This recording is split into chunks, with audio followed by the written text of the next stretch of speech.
everyone, welcome to Four Top Threes. I'm Hem. Hi, Hem. And I'm Aethor. Hi, Aethor. I'm Kessir.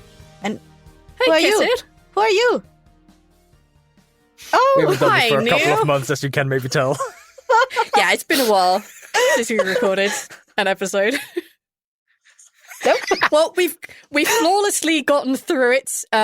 We carry on strong as we need to continue. So this month's topic belongs to Neil. Neil, what did you go for? Note for future Neil. I was recording with the wrong mic at the beginning, but I fixed it now. So Neil will cut this out. What a You cut that. disappointment. So record an intro, Neil.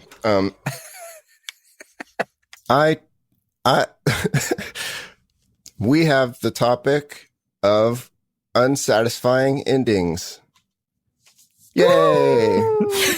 yay! So satisfying. This is Which is not what you want to have in a Thai massage studio. When I go for a massage, it has to be a satisfying ending. It has to be a happy ending. Yeah, has to be good. Which makes sense to do unsatisfying endings on this episode because this is the last episode of season 2. What? sad. No. Sad. Wait, but why is it gonna be an unsatisfying ending? You'll have to find out. Oh, are we hiding it? Because we are very unsatisfied with the way the season went.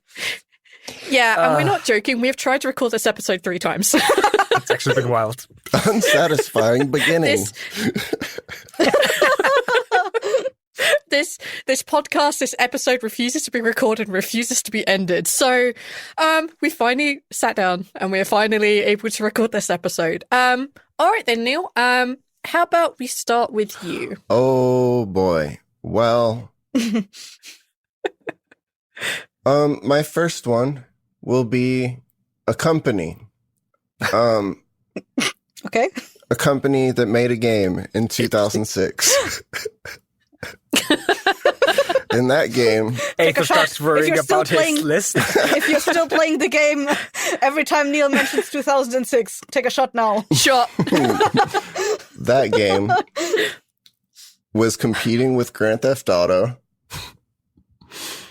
And it wasn't as much of a joke as it turned out being later in the series. But the first 2 Saints Row games were very good. And that company recently closed its doors. And I think that's well deserved because the games have been bad since 2. But they should have not made any more of them or fixed or stopped being so goofy with them. But like the first ones, you weren't like shooting rockets out of your ass at aliens like in chapter 1 of the game. Like you were a gangster struggling for bullets and going through drive-thrus and, you know, the good old classic Grand Theft Auto time. It was the same level of humor. It wasn't over the top as it got to be in the future. It was good. And they had like we're telling stories, even though they were slightly still doing their goofy thing, you know. Saints Row was good in 2006. It was. It was. No, yeah, I haven't played the most recent Saints Row, the one that basically crashed the company or like ended the company. I saw enough of it to know that it was going to be disappointing. Yeah. I'm just gonna do a weird shout out here. There's a YouTuber called Snakerer. He did a 2-hour review on that game, and he goes into really good detail why the game is bad, not for any ideological reasons, just because, like, as a video game, why it is bad. It's a fantastic video, since we're talking about it. No, yeah, it's pretty easy to see why people think that game is bad, and it's because it is. But the first 2 were genuinely good. They did didn't they do the, like, your character doesn't talk at all in the first one? And, Yep. And at the end of game each of the chapters, he has, like, a goofy little line or something that he says. Didn't he, like, actually say something at the end of one of the games? I don't remember, but I think number 2, you are fully voice acted. You can play as a dude or a girl, and you can customize your character super hardcore and make them. I think I was running around with a pink mohawk, this like super obese dude. he did not match the seriousness of some Those of the games got cutscenes. sad. They did. I don't think that happened in the Yeah. future Oh, because yeah. they were too cool meeting the president and shooting aliens and stuff. But like the game being changed the so president. much. I don't understand. The customization was always really good and fun. The soundtrack was a different vibe than Grand Theft Auto, but it was good. The soundtracks were amazing for those. They were great. Yeah. No one else remembers. I've never Saints played Row? it, so I've said what I I've can heard of it. I haven't played it. Is that a game that came out like 5 years ago, like the newer game that came out where they try to do some interaction with your phone or something like that? Was that Saints Row? I don't remember because I just remember that my ex had the game, like got it as a what's it called, a collector's edition. Mm-hmm. And I think are you thinking about maybe the hacker game? Because there was a don't game know. where you're supposed to be a hacker and then that interacted with your phone. I You're don't talking know. about Watchdog. Cassie might be talking about Watchdogs. maybe But I don't know. I But it think they sounds came like out such a around the bad same idea. time. Yeah, I don't. That's like the extent of what I know about the games, which Same. is like not even the right game. So No, the new Saints Row game came out like in 2022, I think it Yeah, was. it's pretty recent. So it's much too recent. Yeah. okay, I was hopeful when I saw the pictures when the first, because it looked like a reboot. It looked like they were going to take things a little bit differently. And I was excited because I hoped that differently would translate to seriously. Like they would take it more serious. The game would not start being so over the top. I don't get tanks in chapter 1. A story is there that doesn't involve the president. It's a very strange thing they did with the game. I'm basically just quoting the video that I was talking about earlier, but they decided to do the obvious joke that corporations are the new gangs today. Like you've got Apple and Android and whatever, like that kind of thing. And then they took the idea of like part-time work being kind of similar to what like gang work used to be like, where you would like kind of not know what your job was going to be, and like things would be very unreasonable and unlikable, like difficult. But they don't lean into it hard enough. Like or when they lean into it like really awkwardly. It's like, Yeah. It's such a shame the game is as bad as it is, because I would have loved for a good one. I wanted a good the one. first two games were like, you really wanted the what is it, Third Street Saints? Whatever it is, the Third Street Saints to get up there, you were really grinding out that rep or whatever you want to say. You were trying to get that name out there. And then by the time the third game rolls, you're like, man, it stopped being a gangster game, and now I own a fashion company. Yeah, the third game is you're the president. Fourth game is space aliens. I give up. I gave up. I just want to customize a car, not, and I remember there also being some progression to that back in the early games where the cars you see, the same as GTA, right? The cars you see later on in the game are the cooler cars in the game. You don't see those immediately. You have to be in specific areas that you haven't unlocked to see more of that. You got to go over the bridge in GTA, right? Yeah. Yeah. So, Saints Row, when you start out, literally hanging on to a nuclear rocket that's shooting from, Obama's house or whatever, I can't remember. And when they set you down in the city, it seemed like everything was there already. Like I had pretty much the whole game was just there in front of me. There wasn't anything to unlock that I could find or notice. I could travel the whole city. I saw every car in the game immediately. I could go customize the cooler cars in the game immediately. It wasn't hard for me to get money to do that immediately. And the progression was gone. There was no like, I'll get cooler stuff later, but this is cool to me now. And I customized my car really fun. There was such good customization. And There was no incentive to progression. even that was gone. There literally was no incentive. You know, the game, by the time you get to the Space Aliens one that Aethor's mentioning, all the cars like look like spaceships. There's jankier spaceships than others, but like the game is lost. It's gone. I don't understand. What is this? Welcome to Back to the What is Future. this? Yeah. It's just, the execution wasn't even good, really, because it could have been good, but there was no visible progression. You just start doing everything so crazy right at once that the game is unrecognizable and very difficult to get into and see any line of progression or see any fun to have.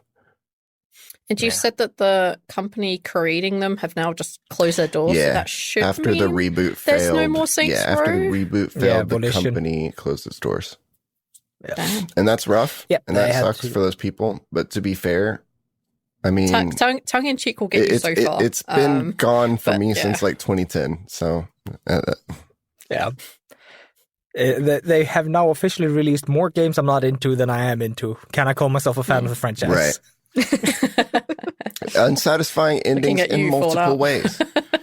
In a couple ways. Unsatisfying series end and unsatisfying company end. Because, I would have really liked to see the reboot have been successful. I was actually looking at that excitedly. I was looking forward to that being different. And it was not. It was different, but just in bad ways, I think.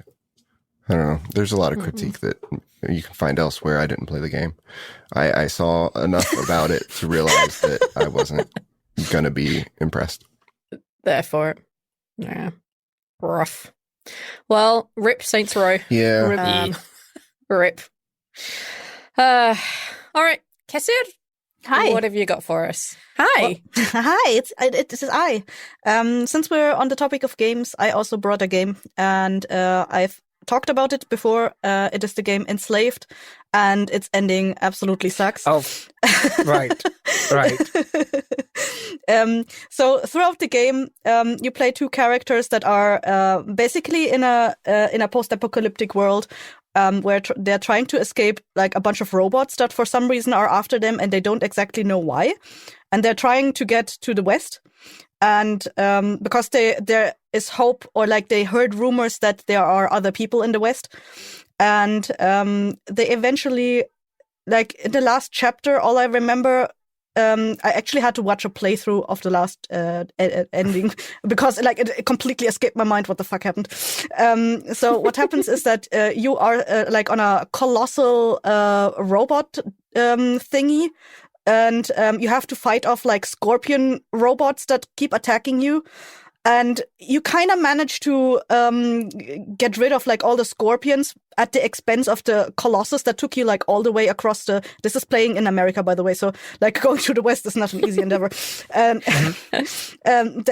took that colossus like all the way across the country, and they then find like a giant pyramid, and they're like, yeah, we might as well go in here because like that's the best choice we have.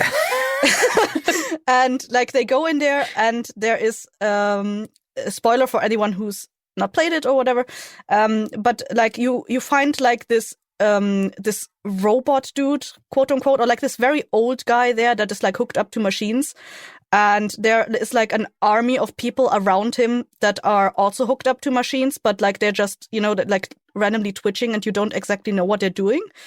And but it turns out that the robot dude that's hooked up to the machine is like an old guy that has been around since before the apocalypse, and who has basically transferred memories of like stuff he experienced before the apocalypse into like this machine, and he has been like collecting humans to send them those memories because in his opinion, it was like better to keep like those people alive with the memories of before the apocalypse.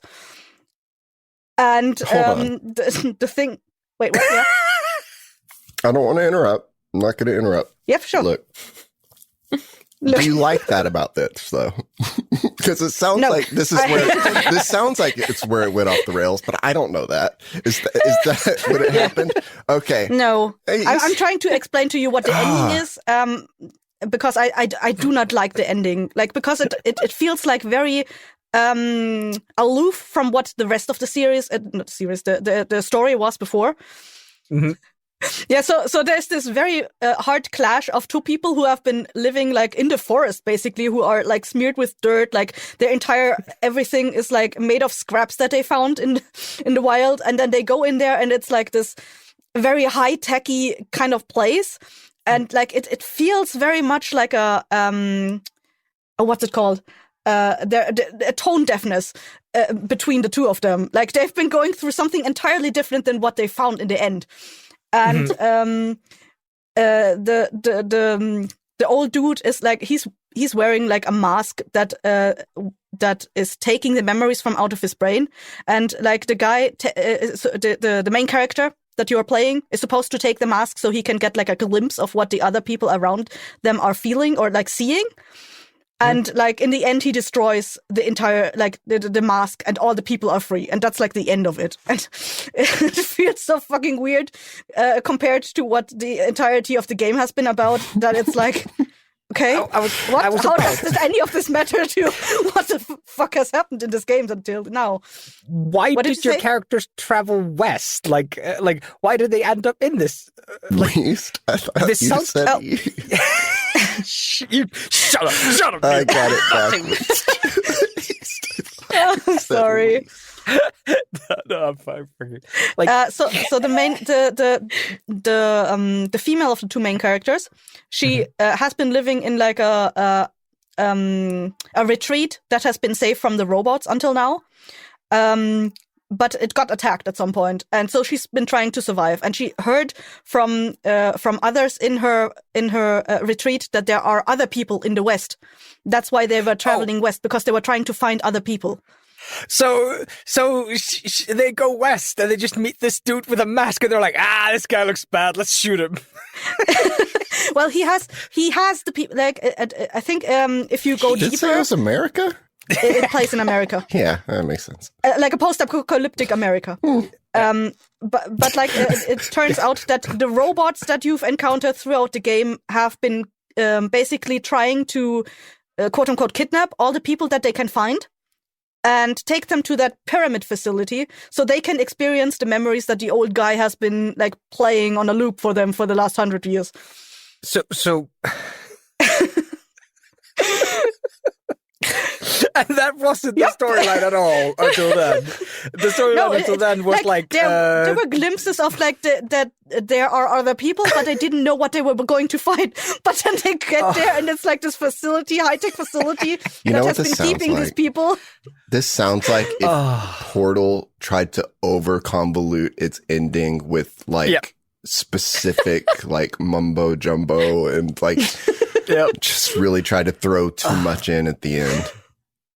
Yeah. Oh, that's funny. That's funny. You understand my gripe with the ending, yeah? Yes. Okay. Yes. Yeah.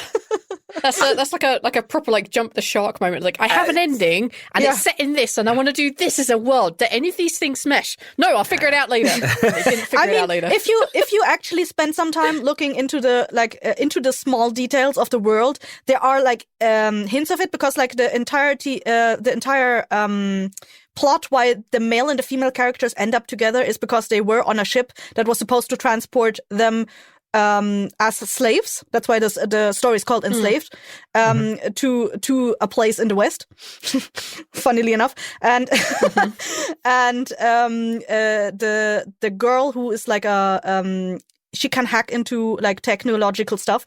She hacks one of the headbands that the enslaved people have and puts it on the other guy, and is like, if you don't fucking protect me, because like he's a fucking hulk of a dude. If you don't fucking protect me, that thing will explode and you will die.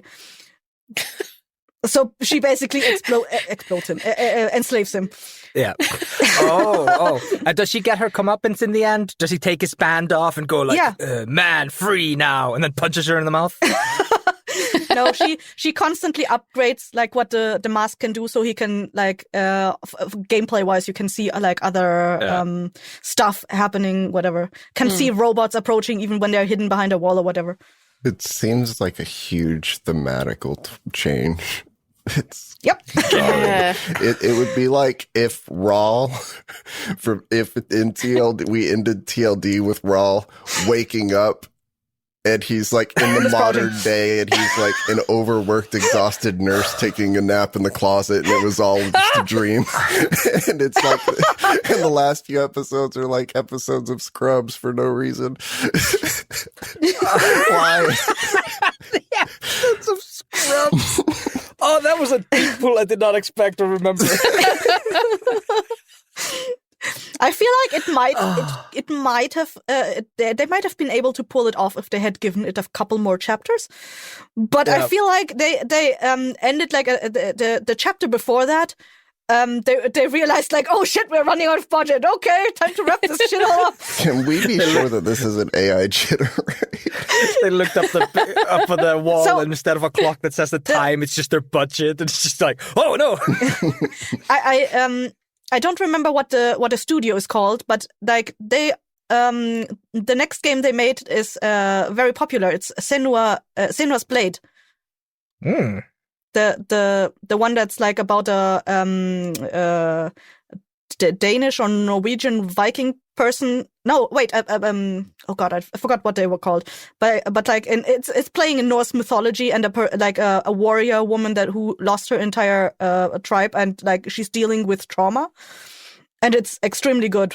It's one of those first games. Well, not the Senua's Blade, but the Enslaved is one of the first games that used motion captures to create the characters. That's why it only had 3 characters because we're like this shit is expensive. And the main character is Antti Serkis, who also played Gollum. Mm-hmm. Oh, so he's in like so much mocap stuff. It's unreal. Oh, Hellblade, Senya's Sacrifice. Mm. Yeah, exactly. Hellblade. That's where the blade came from. A friend of mine is he's super into arty-farty video games, and he sung that game's praises like insanely much. He was just like, it's supposedly so very well good. made. Yeah. Haven't played it myself, but I definitely me want neither. to But I know that day. it is supposedly very good because it is like very well with trauma. Mm-hmm. And like the trauma that comes with losing your entire family and stuff like that. Like in a world that is not like ours, but like in a medieval kind of world, like pre-medieval, early medieval world. See, but Bronze Age. That's what. They also made Heavenly Sword, a video game which is supposedly also very good. No, it's apparently terrible. It is was it? Like a I don't know. PlayStation 3 exclusive. It was the only reason anybody played it was because it was a PlayStation 3 exclusive. I remember this game so well. It's terrible.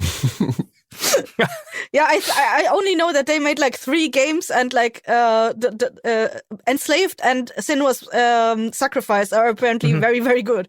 Well, and Enslaved has its problems, but for at the time it was very good, except for the ending, which is something a lot of people agreed on because, like, I tried to figure out what the fuck the ending was about, and a lot of people were like, "What the fuck just happened?"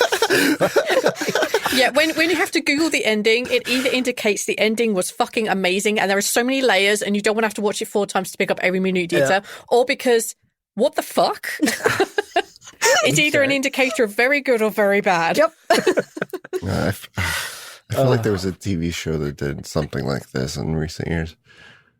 I can't remember. Oh, I decided to not do that. I have many things that I have watched where the ending was just like, I have no idea what the fuck's going on, but it was usually like animes from like 1995, back when animes just did not fucking make sense when they came to the ending. I'm looking at you, fucking Ivanka. Can I just do a special shout out since you mentioned animes from like the 90s? Since we're on the topic of unsatisfying endings, Ranma and a Half ended with an episode where like the entire story played out. There wasn't an actual ending, but like at the end of the last episode, the 2 main characters, just Ranma and Akane, just look into the camera and are like, bye, and then they leave. That's the ending. Oh. That's up there with the Sopranos ending, where they basically slowly pull the camera out and fade out the audio, and then there's just like a black screen for 30 seconds, and it's just to make you think like, the story's over. There's nothing more for you here. Fuck off. That's that level of bullshit. Damn. Well, thank you, Kesser. Thank you for listening to my drama. It's okay. I'm sorry you had to endure like what feels like I have an ending, but I don't know how to get there. The game. Started making a game and then did acid. Oops. So my third pick is a very weird one, and I hope I won't get bullied too much for it. So I have no idea why I did this, but I started watching Steven Universe when it came out, when the first season was out. I cannot explain it. There was something about the music and the art style and the voice acting, and I was just enchanted. I was just like, oh, this is nice. This is nice to watch. I don't have to like worry about shit. I don't have to like, it's just Comfort easy food. and simple. It was super simple and comfortable. I watched the entire first season and didn't think much more about it. But at the end of the first season, they're like hinting really hardcore at a storyline. The first season is very unstoryline. It's just Monster of the Week. And every episode is basically just building up the world and the characters and the scenarios that they're getting into. The first season is a massive waste of time. You can skip it almost the entirety except the last 3 episodes, but it's fantastic to watch for the world building. I don't have any more excuses why I watched more of it. But I basically bailed out during the hiatuses, which plagued the later seasons of Steven Universe. And then the last episode came out and I heard like, hey, Aethor, Steven Universe is over. They actually aired a finale in 2019, 2020. I don't remember exactly. And I was like, oh, fuck, yeah. All right, I might need to go check this shit out. And I got a hand on my shoulder and they went, nah, buddy. Nah, you don't. So, to explain it a little bit, it's so dumb. In Steven Universe, the theme and the point of the show is that emotional baggage is very difficult to deal with, and it can lead to very difficult situations that usually can be talked through, meaning that people can have opposing views, but if you talk about them and realize where your views come from, you can often find a solid middle ground, and people can love each other and be happy. It is a children's cartoon. I know. But randomly, they will introduce characters with relatively complicated motifs. Like there's one character called Bismuth, and their intention for the solution of the show is to murder everybody. They're just going to murder everybody who opposes them, and they put them in mega jail. And I remember like when they put them in mega jail, I was like, that was a very difficult episode because it introduces characters that cannot be talked down. Well, after I apparently left, they bring them out of mega jail and they go, you know what? I thought about it and that was wrong. I probably shouldn't have done that.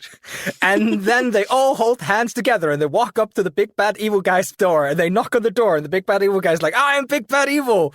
I use mind control powers, I think it is.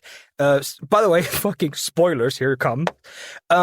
Uses mind control powers, but like something goes wrong and Steven goes, you don't have to control people. People can just love you for who you are. And the big bad evil guy goes, oh no, I hadn't thought about that. And then they all hold hands together and the show is over.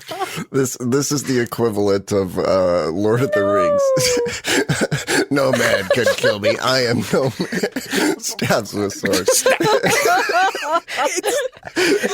I was not born of a woman. I was ripped from her gut. Is that kind of like fucking Shakespeare level bullshit? I was so mad when I was like, it's like, because I genuinely, I know, hope against hope, I let myself believe that they would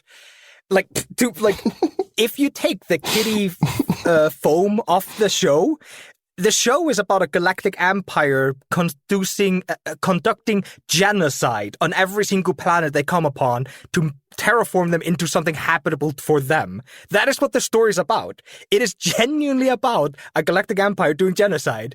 And I was like, maybe, just maybe, this person that has murdered billions and billions of people will be ideologically hard enough that Steven is going to have to face some difficult... No, Steven just hugs them and they stop being bad. It's just... it's so upsetting, man. It's so upsetting. Again, I genuinely don't remember the ending. It got erased from my. I did watch it. I just erased it from my memory. I was like, It's the true ending of TLD. No, we go it hug is the not blissful Neil. eclipse. You go hug the blissful eclipse. I'm just ending you. No death saves. You're just done. Power word killed to like 200 hit points. No, so I know it's a kids show. It's allowed to end like a kids show. Fair enough, but I kind of hoped the show would grow up with the audience a little bit, but it didn't. And as such, it is my third worst ending. It's because okay. I accept you, genocide. What? Roll credits.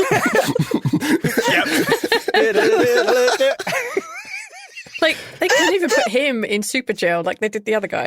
No. They're not going to put White Diamond, as she's called. But by the way, the lead up to White Diamond is fantastic. Like, you see in the background, there's always like the symbol, and it's yellow, red, yellow, blue, and white. But the white doesn't really seem like it's an important thing. And you learn there's like a blue diamond and a red blue diamond and a yellow diamond. And the show introduces these mega evil characters. They're semi-bosses, blah, blah, blah. They also get defeated by hugging and love. But when they reveal White Diamond, it's such a fucking great scene. And you're like, fuck yeah, we're in for some good old-fashioned megalomaniacs. Like, this is gonna be evil. This is the person that has murdered gazillions of people. They didn't know how to connect with their emotions. It's okay, guys. Get over it. If this happened in Adventure Time, you wouldn't be mad.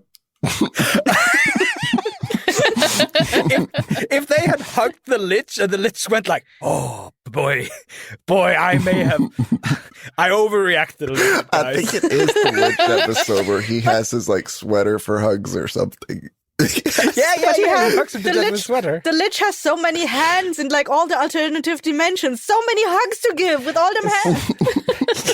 So, nah, fuck that. Fuck that noise. Children's cartoon show, you disappointed me. I've never watched it, so I cannot even possibly comment. I haven't either. I know that a lot of children's shows of recent, like, I don't know how to put time frames of television, but, you know, since I stopped being a kid, there's been a couple, like, really awesome cartoons. 2006? Yeah.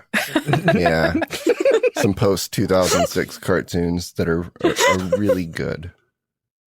It was a 2007 trauma-induced learning experience. Like when 2006 was over and everything was downhill from there. 2006, the most unsatisfying ending because it ended. Ooh. You're still taking shots? Enjoy all them shots. All the shots. Keep shotting, folks. My third spot. So I want to do an honorable mention very quickly because it is just a flyby because Neil reminded me of something. It's the end of the BBC series Merlin. They spend 5 series building up Merlin. He fucking doesn't do anything. In the final episode, he finally learns who Merlin is. They stick him in a coma and then BAM!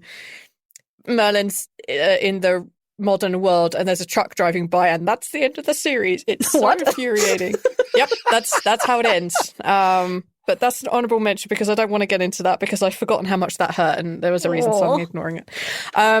My true entry, because I did think about it and we asked some of our friends when we were playing games the other weekend about disappointing endings, and How I Met Your Mother came up. Oh, right. And I was like, damn, you're right. How I Met Your Mother, we spend eight series, many series, trying to meet the mum.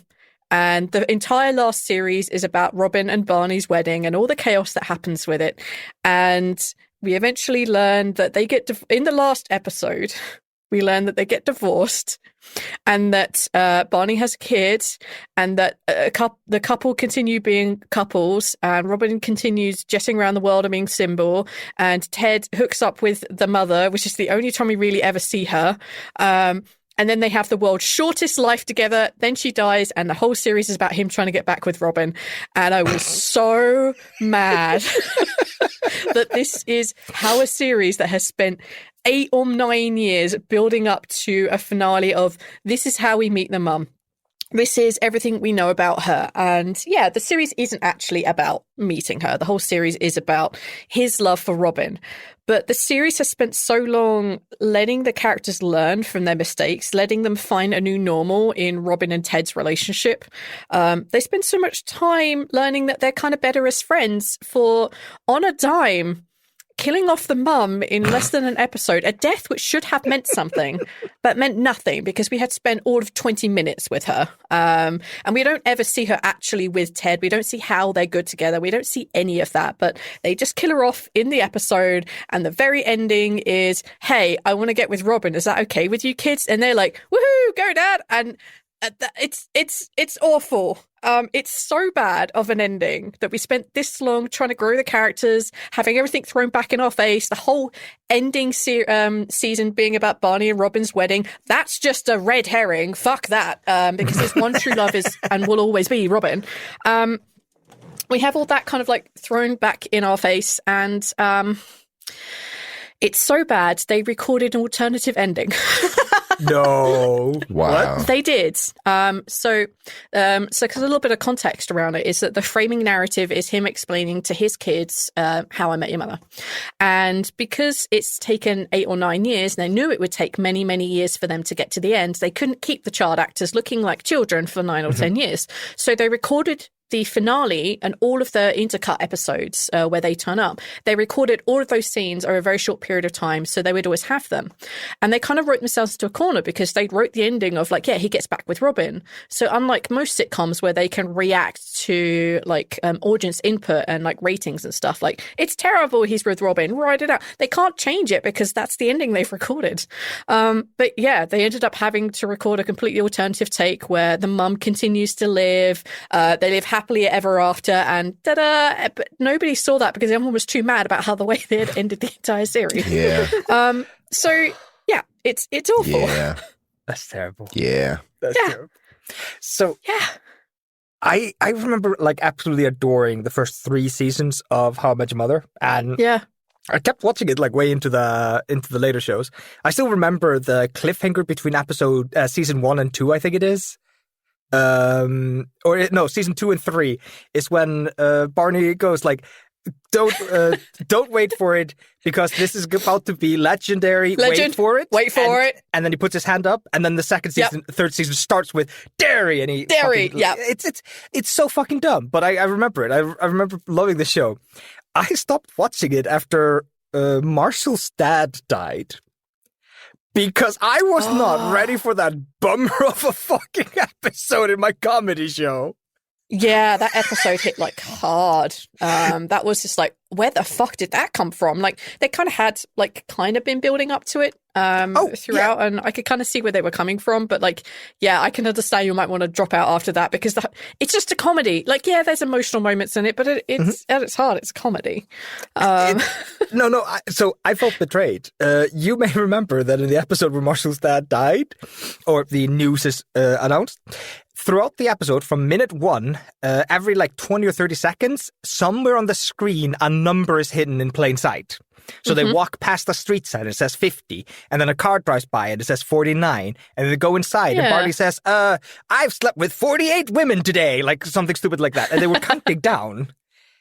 And I was so excited for whatever the fuck they were counting down to, and then they hit me with like, oh yeah, that's dead. Yeah. Enjoy. Yeah, that was a rough drop.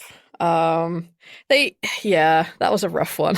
And like, don't get me wrong, they've had bad episodes throughout, and yeah, there were some series I'm like, I just don't care anymore, but like they'd finished, so I wanted to see the ending. I wanted to see like how they met the mother, but instead they wasted an entire final season on a wedding that kind of really doesn't mean anything and is just a red herring. And they knew the ending was going to be they wanted to kill the mum so that they could have a guilt-free re-relationship between Ted and Robin later on. It's like, this is the final thing.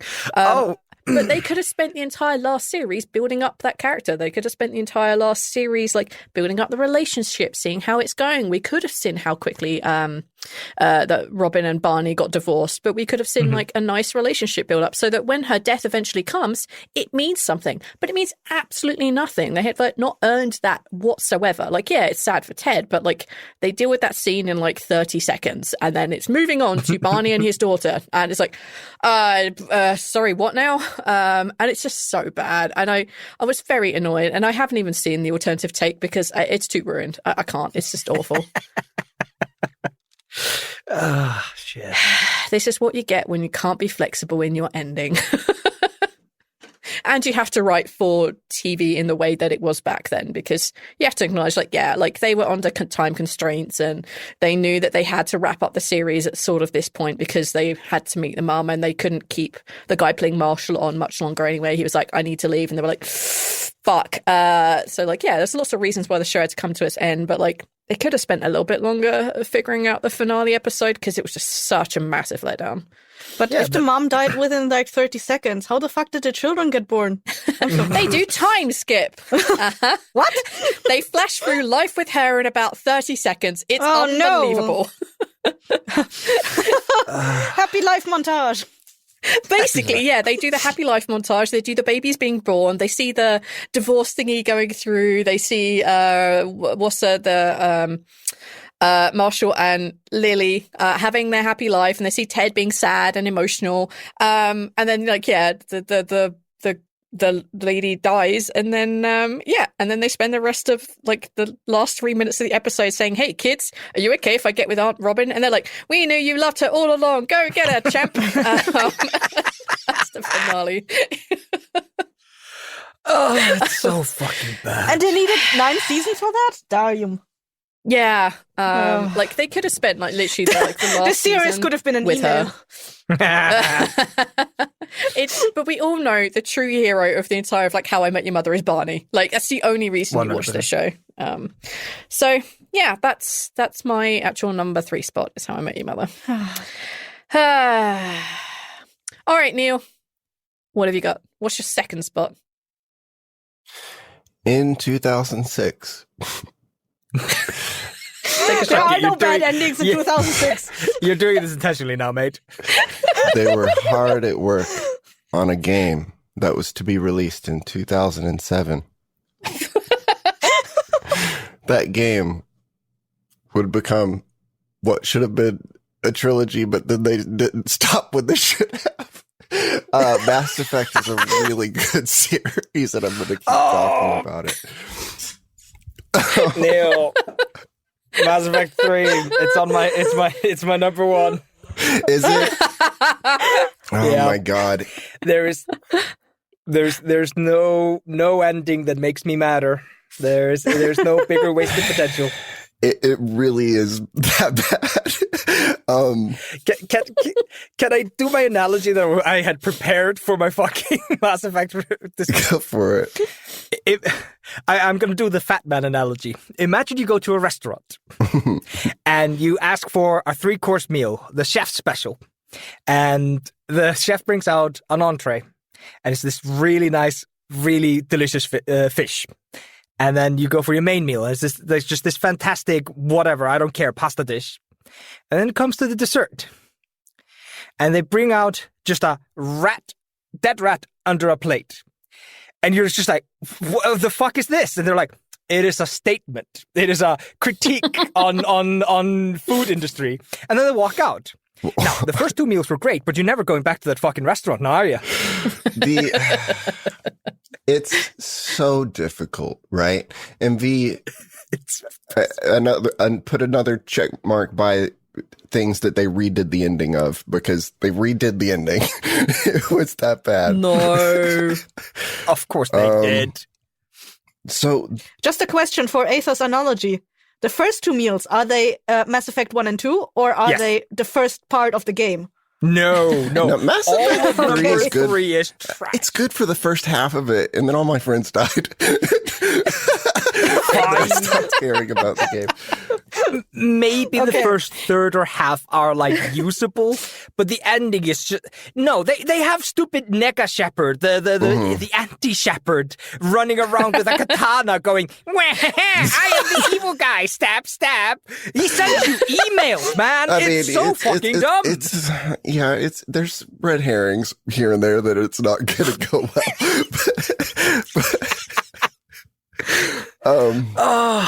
It's I did so not finish bad, it. Neil. I didn't finish it at all. I couldn't choose between Tally and Legion dying.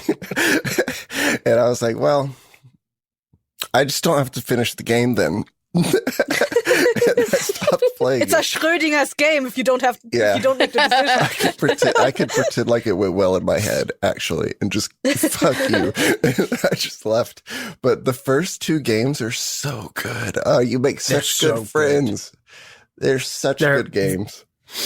They're amazing games, amazing And they world age building. well, too. Do they? Surprisingly. I haven't. Well, they've Didn't remastered them, right? So yeah, now they semi feel better in remastered your them. I need to hands, play that. but- Oh yeah, it's Oh worth it. fuck!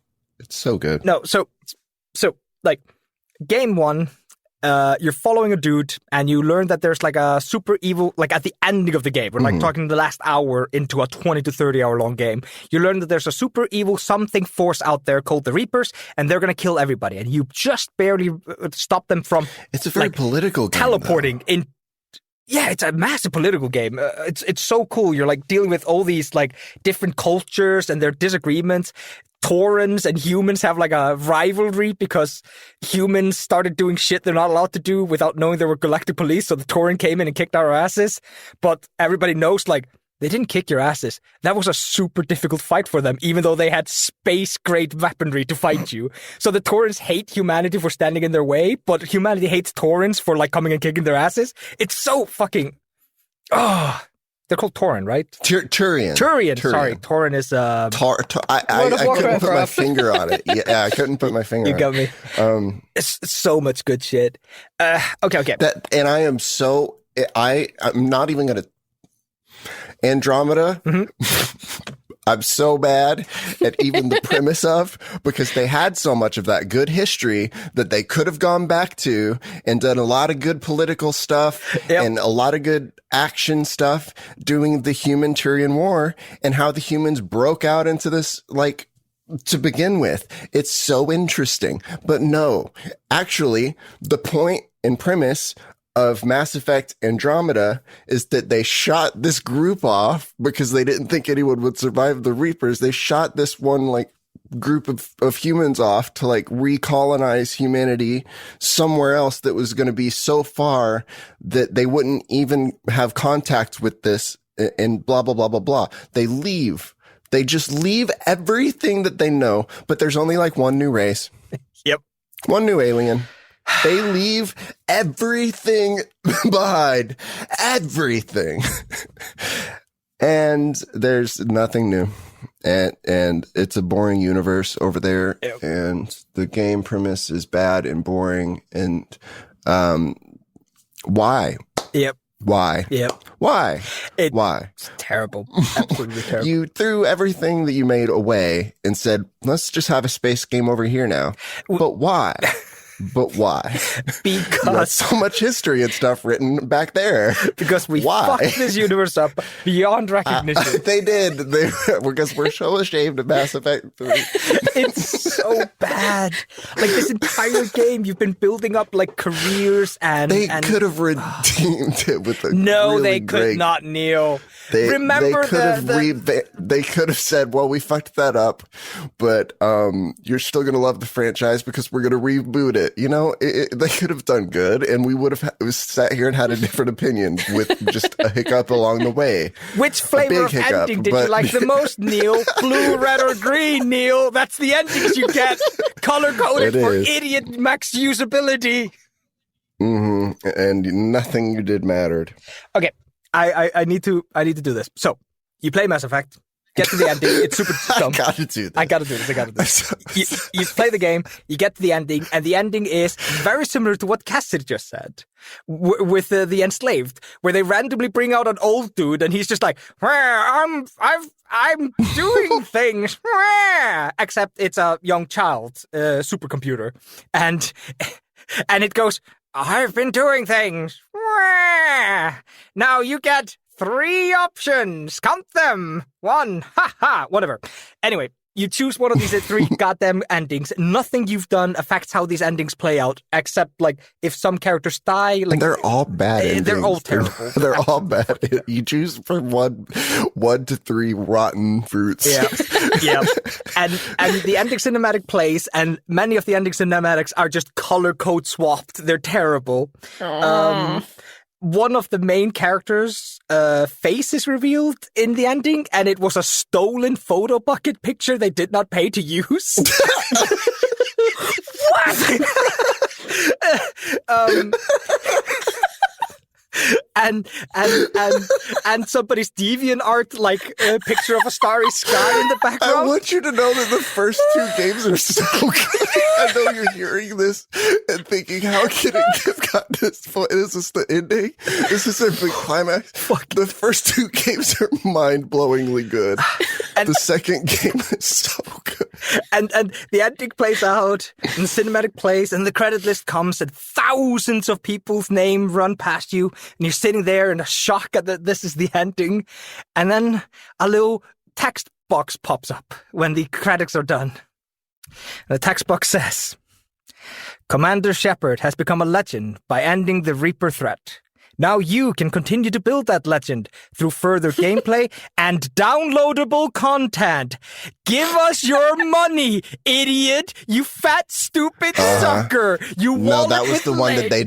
they did online gameplay on that game too, where they also had transactions. I'm so mad that the literally last thing that BioWare thought it needed to tell me when the game was over, it wasn't here's an emotional support line because the ending was such a roller coaster. It wasn't we here at BioWare are so proud of the product we made and we hope you enjoyed it. No, it was P.S. I think your wallet is a little bit too fatty. Put your fatty wallet fat into my wallet fat. You fat fuck. You stupid piece of shit who bought my game. Disclaimer: we are all fat. We are not fat shaming. We are fat, except for you. The first 2 games are so brilliant. They're so good. That the third game being such a disappointment is so bad. A monumental failure because of the expectations that were set. The first game is one of my favorite games of all time. How boringly and badly written the third game is that you literally run through a hallway and some lady to the side is like, my father's ashes are on this planet and now that the Reapers are attacking, I can't retrieve them. You don't say a word to her. It just pops up on your screen, retrieve ashes. And then you run past her and you click A and she just goes, my father's ashes, thank you so much. You don't get any dialogue from Shepard. And you get like 3,000 space credits put in your goddamn name. It's so bad. Oh, don't worry. Oh, that hurts. The new game has 3 million quest lines. All of them trash. No, they're not all of them AI generated. Basically. Oh. Andromeda was such a mess on release. I know they fixed animations or whatever, but I was there for them. And oh my god, they were so bad. When they introduced the Krogan, that animation was so goofy that I was on console at the time. I took the disc out of the tray and I never put it back in. I was like, that was the dumbest cutscene I've ever seen. Wow. Oh, fuck me. They couldn't even introduce this in a way that wasn't just awful. But don't worry, Neil. You can now buy the something underwater expansion that really ties together the ending of the third game. I can't believe I even gave them my money to try Andromeda. I don't know what I was thinking because I didn't like the premise. I was mad at the time that they did what they did. I was like, this sounds like it's going to be bad, but okay. And You were like, maybe they're going to fix it. Because, you just hope that... you hope that they reboot things in a way that's going to be good. And after 3, I was like, well, crossing my fingers. It's so funny. And in like 10 minutes, I had $60 in the trash can. No. Fuck. So disappointing. All right. Should have bought it on Steam, so at least you can return it after 2 hours. Yeah, true. Took you 2 hours to get out of the starting zone. It's that really annoying thing when they make tutorial just a little, like, 2 or 3 minutes too long. Well, thank you, Neil and Aethel. That was a solid, solid 2 and number 1 spot. We double teamed that ending, bitch. That was what required for the mistake that was. I knew you would be victory. mad too. I knew you would have feelings about that one. So to calm down, I think it's time for some ads. No, yes, it is, because technically we did 2 in 1. No, good idea. Ads. And we're back. You know what? That ad calmed me down, if anything. That was a great ad. I love ads. Yeah, I love that. Incredibly soothing. I mean, usually it's like German ads for me, Uh-huh. but I love that one. I sure hope that we just listen to a mobile game ads, because that would chill me out right now. Okay, I hope it has a better ending than the last game. All right, Kessa, so what have you got on slot 2?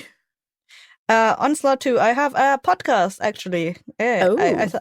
I thought I'd bring one for a change. Yay, podcast. Hopefully you're not about to say TLD. I would be doing your program. It hasn't ended. It's not finished yet, so I cannot make it yet. Yeah, but we have Dragon Seekers that's finished, and you could mention that, and I'll genuinely be sad. Yeah, we bring it back. No. So, this is about a podcast called King Falls AM, which is basically an audio drama. Mostly, it has multiple actors and it goes on for 100 episodes. It is very good. It started out kind of like just like a chill thing you can have like in the background, like with characters. Like it's like a radio show, and you hear like the stories of the people in the village doing stuff or whatever, and what they're up to, and they're recurring callers. And like over the course of the story, you realize that like there's stuff happening in the town that's kind of like, Gravity Falls if it was a radio show. Mm-hmm. And my gripe with the ending is not that it's bad. It's that they released their last episode December 2019, and they had like a big like a climax, or like they were building up to something, and then they went on a hiatus between seasons.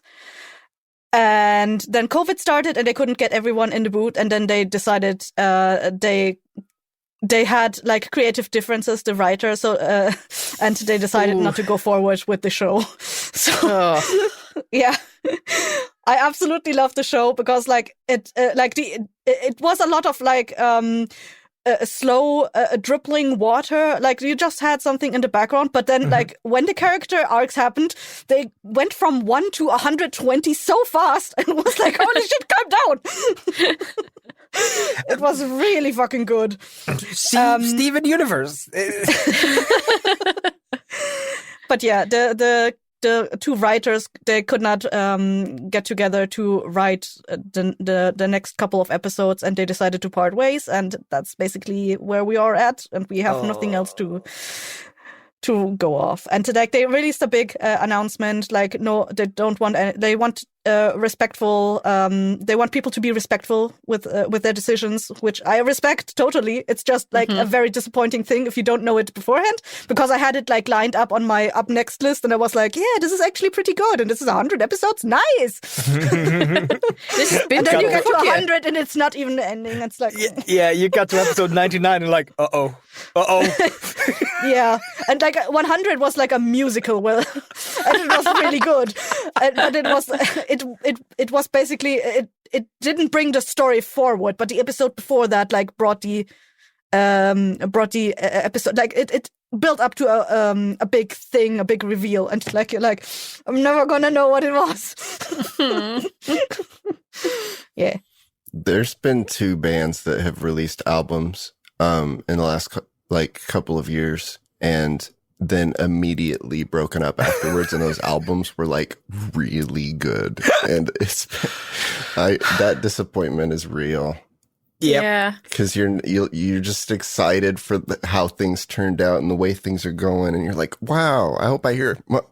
Wait, they're done? No.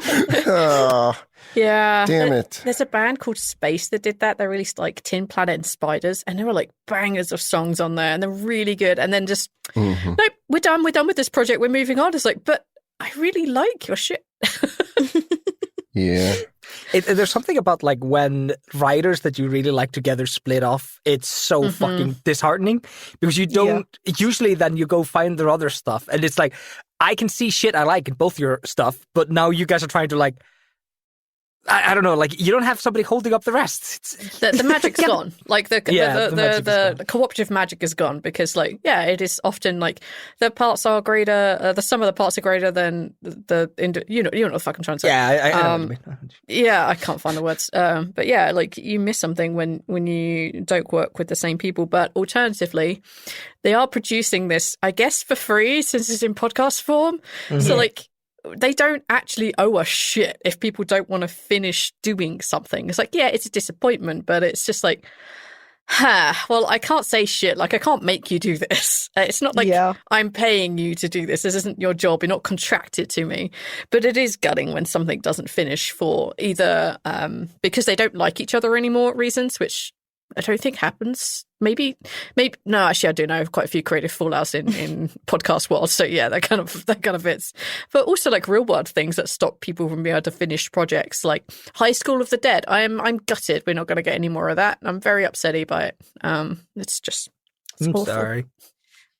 I feel like at least in podcasts, like when do you have the option to go back and upload an episode at the very beginning, and it's like, hi, if you are starting here, be aware that this is not going to end. If you like it, that's great. If you're someone who just like wants to download, like re-listen to it or whatever, that's great. Yeah. But like, be aware that this is not going to end. Like don't build up expectations, especially if it's like 100 episodes. That's like a lot.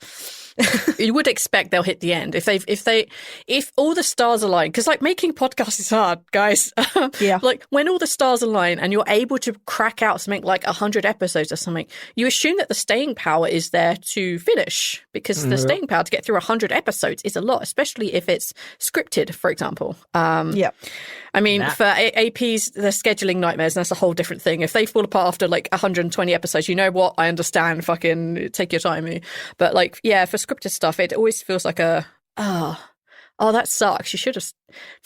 Can someone warn me? And yeah, we have the joys of being able to pop episodes in at the beginning. And I know actually in a lot of a lot of actual play stuff, people will pop an episode in right at the beginning, or a little news announcement right at the beginning saying like, hey, we started this 5 years ago. Our mics are trash. We're really sorry. Ignore the quality for like the first like 50 episodes. I know there's a couple of big podcasts that have done that. So like, just a heads up if you can't finish your project, and put it in first so that for people who want completionism, they don't have to go through the trauma if you're not being able to finish with you. So I don't know if Dungeons and Doritos does that. Like their original episode of like their actual play was part of their like weird radio show. So there's like music breaks and shit in there. It's so fucking awkward. I think Kat went back and uploaded like a remaster of the first 2 episodes, which had the music breaks, and then added like a little like, hey, yeah, we had no idea what we were doing. We made this back in like 2000 before actual plays were really a thing. Like you need to fucking excuse this. We're so sorry for this. We didn't know. But it's easy enough to like replace the file when you are like in the back end of like your podcast hosting stuff. Like it's easy enough to record, that intro saying like, hey, welcome to the beginning. This is a thing. Might be. Please bear with us. I had to hunt down like the creator's Twitter. They had like a post where they summed it up, but this was like 2020 when they announced it. And like I had to go to the wiki page, and that one had a linked thing to the Twitter because they are still actively using their Twitter to reshare stuff that their voice actors are doing or whatever. So it wasn't a pinned post that I could just easily find. Oh, rough. The only podcast I have for like I only had TV. And while we've been talking, I've been thinking about more. My podcast one is Black Tapes. The build-up throughout the whole series was like, we're building to something. And don't get me wrong, the series, in my opinion, isn't amazingly brilliant. But it has its moments, and you get a little into it. And then, they end on their terrible ending. Don't worry, guys, we're coming back. And then they drop an episode, like, I want to say years later, where they're like, don't worry, secret recordings between things are happening. Yeah, secrets are being recorded. Yeah, secrets. I'll meet you in secret at some secret thing. And that's it. That's the ending. I'm like, all right, well, I wasn't expecting much, but even that is just bad. That's worse than being blue-balled. I remember I dropped out of Black Tapes when they released Tannis, and then like not because of Tannis, but because I noticed that there was this repeating pattern in the way they set up their episodes, that it was always like super dramatic, and like the music's always building up everything like builds up to be super dramatic, and then they basically drop something that will make you come back for the next episode, and then the next episode like does like a very dumb reveal, and then like builds up to another thing, and like it keeps doing that. And Tannis did a similar thing, and it's like, well, this is not interesting anymore because I can see through your pattern, and all you're really doing is doing a cash grab here. Like you're doing episodes to make numbers. That's like everything you're doing. It's the audio version of a clickbait and a cliffhanger, and like. I learned this through the podcast that shall not be named that Neil and I met on, is if you're going to have a cliffhanger, it has to fucking pull off. Like, it doesn't have to pull off every single time, but if you're ending every single episode with a cliffhanger, it has to be fucking good. Like, you can't just keep doing it. It has to have something to it. So when someone knocks on the door and yells, "I'm the enemy," and you open the door, and then the beginning of the next episode, like, "Oh, we were just joking," go fuck yourself. It's just, don't do that. It was really that bad. It really was. Many times over, it was that bad. Yep. It's like if you have to fish for an ending, that doesn't mean you have to fish for a cliffhanger ending. Yeah. Like, there were so many times at the end of those, because forced. The guy would be the guy running would be like, "All right, we're going to sit down and talk about our feelings about it now." I was like, "Dude, I recorded for like an hour. What the fuck?" And they would like, "Oh, so what did each of you think about it?" I was like, towards like I think episode 20 or something, I was like, I think I'm done. Hour-long episodes. With a 20-minute intro. Like, our intros. We didn't talk about how our day was going and shit. And then record 15 minutes of a podcast and then talk about how we felt about our cliffhanger that he made up. Yeah. There were so many times during the outro bit where like me, Arch, and Neil and Austin were just like, yeah, that happened. We would let dead air sit because we're like, we're done with this. Can we move on? Like, I'm up at 3 a.m. Can you fucking not, mate? Oh, that's terrible. Yeah. It was something. It was a unique experience. I'm glad we met on there, but I'm glad it also finished. Yeah. Glad it didn't waste more than a year? Yeah, it must have been over almost a year. Something like that. Yeah. Talk about unsatisfying endings. That was one. So is that your 1V? No. No, that was an honorable mention. Because again, I only have TV ones, so when you guys reminded me of stuff, I just want to oh yeah. Tisk tisk tisk. Sorry, I'm sowing chaos with dropping honorable mentions whenever I think about them. I do enjoy chaos. Just a tiny bit. Yeah, it is sad when podcasts or anything doesn't finish because of reasons that isn't related to the plot. Yeah. It's like, I think the worst kind of a thing doesn't move on is probably also like the network was just like, no, this isn't making the numbers we were hoping for. We're gonna drop it. Yeah, like, and it's such a kick in the ass for indie creators.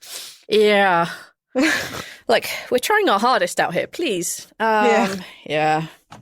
Well, thank you for that and allowing our side ramble about the other podcasts. My number 2 spot is Star Trek Voyager. I love some sci-fi TV, so long as it's not shit and slocky, which Star Trek Voyager is a little bit, but that's irrelevant. So we get through 7 series. It is a ship lost in the Delta Quadrant, very, very far from home. It's going to take them over 80 years to get home. And like, we're on year 7 of their voyage, returning back to Earth. They'll all die before they get there. We understand this. And the whole way that this very epic story, where we begin to love all the characters and they all have stories and they've built lives and careers and families and people having babies, and new relationships are being formed and technology gets pushed, and rather than them saving themselves, we have the most heinous of how to end a series, and it is timeline shenanigans. Fuck timeline shenanigans so much. This one only gets a tiny waiver because the entire episode isn't just a bust. It's not just like, this episode never happened because timeline shenanigans, which some series do, and some episodes do. Like, it's in the, whatever, you have to do one. But to end a series on a timeline shenanigan does my nut in. So they spend like the first 5 minutes, 30 or 40 years in the future, where they found a wormhole a little bit later on, and they actually do get home in time. And the captain of the ship, now Admiral Janeway, is like, oh, I'm going to learn about quantum mechanics, and I'm going to go back in time and space to save the rest of my crew because not all of us made it home. It's like, okay. So she steals a ship, and we spend like 5 minutes learning that, her first mate lost the love of his life. And we also find out that Tuvok is has the Vulcan equivalent of Alzheimer's, and it's really sad, and everything's unhappy, and people should have been better, la la la la la. And she goes back in time, and she's like, what we're gonna do, we're gonna go over there, we're gonna piss off the Borg, and things will be great.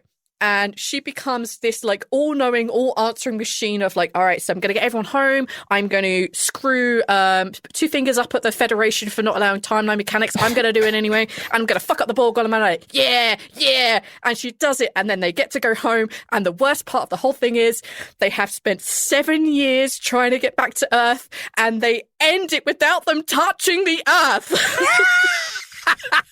They're in a fucking spaceship across like the Orange Bridge in San Francisco, and you don't see a single one of them put their feet on the Earth, not one of them. And it is so bullshit, and I hate it so much. It's such a hand of God moment of like, we don't know how to end the series, but 7 series seems to be enough for Star Trek, so that's what we're gonna do. They force in some love romance things over here because, hey, that makes the ending dramatic, and that's why she has to come back, and all will shove in this medical condition that wasn't there at the beginning of this episode. And one of the major female leads, who is the engineer, isn't even involved in like how they actually get back to Earth. She's off having a baby. I'm like, yeah, that's a big and emotional thing, but she's a driving force for like female empowerment, and she's not even on the fucking bridge. So yeah, that's really dissatisfying, and you should watch Voyager, just maybe ignore the last episode. And apparently the first season? Oh yeah, the first season is also pretty rough. Don't watch that either. It feels like if you already had time shift shenanigans in there, you could just have fast forwarded the entire ship like 80 years to the future. Yeah, But what they do is they keep the timeline thing, well, because everyone wants to go back to their family, right? So they don't want to go 80 years into the future because all their families and friends will be dead. They want to go back and reunite with their families and their parents and all their loved ones. So they don't really want to skip through that. And like that, I can acknowledge, but it's just like maybe they could have discovered this themselves and not done timeline shenanigans. It's like it wasn't needed. Like they could have scanned the nebula. They could have they could have done a two-parter as a thing where they learn and discover something and someone has to heroically sacrifice themselves. But at the last minute, they pull it out of their ass. Everyone gets home. No, they do timeline shenanigans in one episode. They shoehorn in shit to make it emotional, and it's not, and I'm very angry about it. That sucks. Yeah. Oh. That's rough, buddy. We skipped Aethor. I'm sorry. I would offer you a hug, but It's okay. It's okay. If you think I'm irate now, wait until I get to number 1. I'm so mad at 1. oh no. One of my buddies does not like the movie Interstellar because of the dramatic lady who is saying that love was the fourth dimension or something. Yeah. And it's like, I think you're supposed to take that as an analogy in his like love for his daughter and the fact that like her love for him means that she's not going to give up on him. And then she's going to continue to believe even in her adulthood that he's, you know, that they've got this. And it's like a don't give up on each other thing, like after they've been separated. It's not meant to necessarily be taken literally as a statement. That's absurdity. But it's like, we all know the fourth dimension is supposed to be time, right? Or some BS like that. But yeah, it's a metaphor when you say the fourth dimension is love, but see, it was like love is the only thing that can transcend space and time or this and that. And like, yeah, he was trying to figure out a way to communicate with his daughter. And that's how the movie ends, with him, like, with spoilers or whatever. But, like, yeah, Interstellar, it's an old movie. I need to watch that movie again. That's so good. It really is good. Great movie. But you say, like... Gotta take that as an analogy, though. Yeah. You can't take that literally. You say your friend got, like, upset because the analogy at the end is, like, love transcends the fourth dimension. Get him to watch Stardust, where the ending is literally they hug and love, and that kills the big bad evil guy. It's so fucking bad. I hate that ending, but I love that movie. I love the rest of the ending. Interstellar is one of those movies where something cheesy is said, and then that statement is seen later in practice between two characters and not used as the literal solution. That's not, he didn't like pull that card out of his pocket at the end and say, I have this. I've defeated time. The key to fourth dimensions. And that just solved everything for him. No, you see like that saying in practice. Yeah, it's like if you're going to pull out, you don't see him use that. Yeah, if you're going to pull out out like a God card or a hand of God moment, you need to build that up. You can't just suddenly have it dropped in there as the solution to all your problems. Like, it's the only line in Interstellar that hints that is just that cheesy like love line, and it's like, yeah, but you can't just take that. He got it. No, they're being dramatic in space. They're talking about love for their families. He's experiencing a lot of family stuff. I mean, it's a sad movie. So when I was back at school way back like 20 plus years ago, we were taught when we were doing like learning how to write stories is try not to write yourself into a corner where you have to hand of God the moment out. You have to lay those seeds in, and it has to like, it can be subtle, but they need to be there. This shit wasn't there, and that's why I was really angry about it. And also, I don't like timeline shenanigans. I really don't like timeline shenanigans. I don't mind them as odd bottle episodes if they're supposed to be funny. Great, go ahead. Have that. One of my favorite sci-fi series of all time, Stargate, has the funniest time loop episode, but it actually matters. They keep what happens in there, and those characters still experience that time loop. It wasn't like suddenly gone. It didn't mean nothing, which a lot of time loop episodes do. It's like, I hate it. I hate it when you watch for 45 minutes of an episode and it means nothing. So at least Voyager didn't do that with the timeline shenanigans. So that didn't happen. They actually, only 5 minutes of the episode was wasted while we saw into the future and then we jump back 13 years. Like, okay, that's fine. But like, God fucking damn it. What fucking show were we watching a review of where, like, in the 4th season, the main character goes to an alternative timeline where he never existed, and the entire 5th season, like, the entirety of 1 to 4 were basically deleted, and you're just watching a new show. Oh, shit. I think Eureka does something like that. No, Bones is grounded in reality. Oh, sorry. It might be Eureka. I haven't watched it, but I know that they do timeline shenanigans in that. No, it's not Eureka. It's the one where there's like timelines and there's like an A universe and a B universe. Oh, Fringe. Oh, fuck yes. me. Talk about unsatisfying endings. Fringe is one of them. We were watching a thing where like somebody was going over it and he was talking about how bad the 5th season was, and it wasn't because like, oh no, timelines are bad. It was because they literally took the main character who experienced season 1, 2, 3, and 4 and put him in the 5th season with all the same characters, but all of them had experienced different lives because he didn't exist. So you basically had fake people wearing the clothes of characters you used to like who don't behave like they used to, and it was just frustrating to watch it. And then the power of love made him become back in existence, which is why we have that problem. And then the power of love allowed his main love interest to remember who he was. Right. So the 4th dimension is love. You're right, Neil. Yay! Yay! So bad. Does that mean we can time travel if we love each other hard enough? No. Place travel? I don't know. Teleport? Can we time travel back to where I get to do a pick number 2? No. So you're number 1 now. Congratulations. Yeah, that was number 2. All right, let's move on to our top spots. Neil, do I not get to do a number 2? V. you get to do number 2 in your number 1 spot. Otherwise, you'll have nothing to talk about. We'll have nothing to hide from the patrons. With the patrons. So you have to wait your turn. This is unfair. You basically just switch it over. Otherwise, we have an empty spot. I know. I get what you did. All right, Neil, what's your number 1 spot? I'm going to make everyone upset now. Oh, no. Okay. Is it The Lion King? Oh, I will No. fucking murder you. Should be. It's a shit movie. I'm joking. You think these walls will protect you?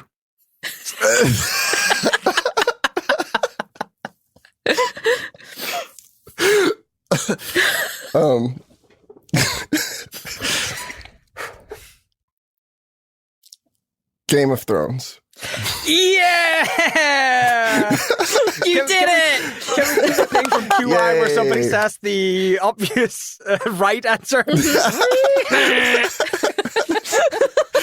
Yeah.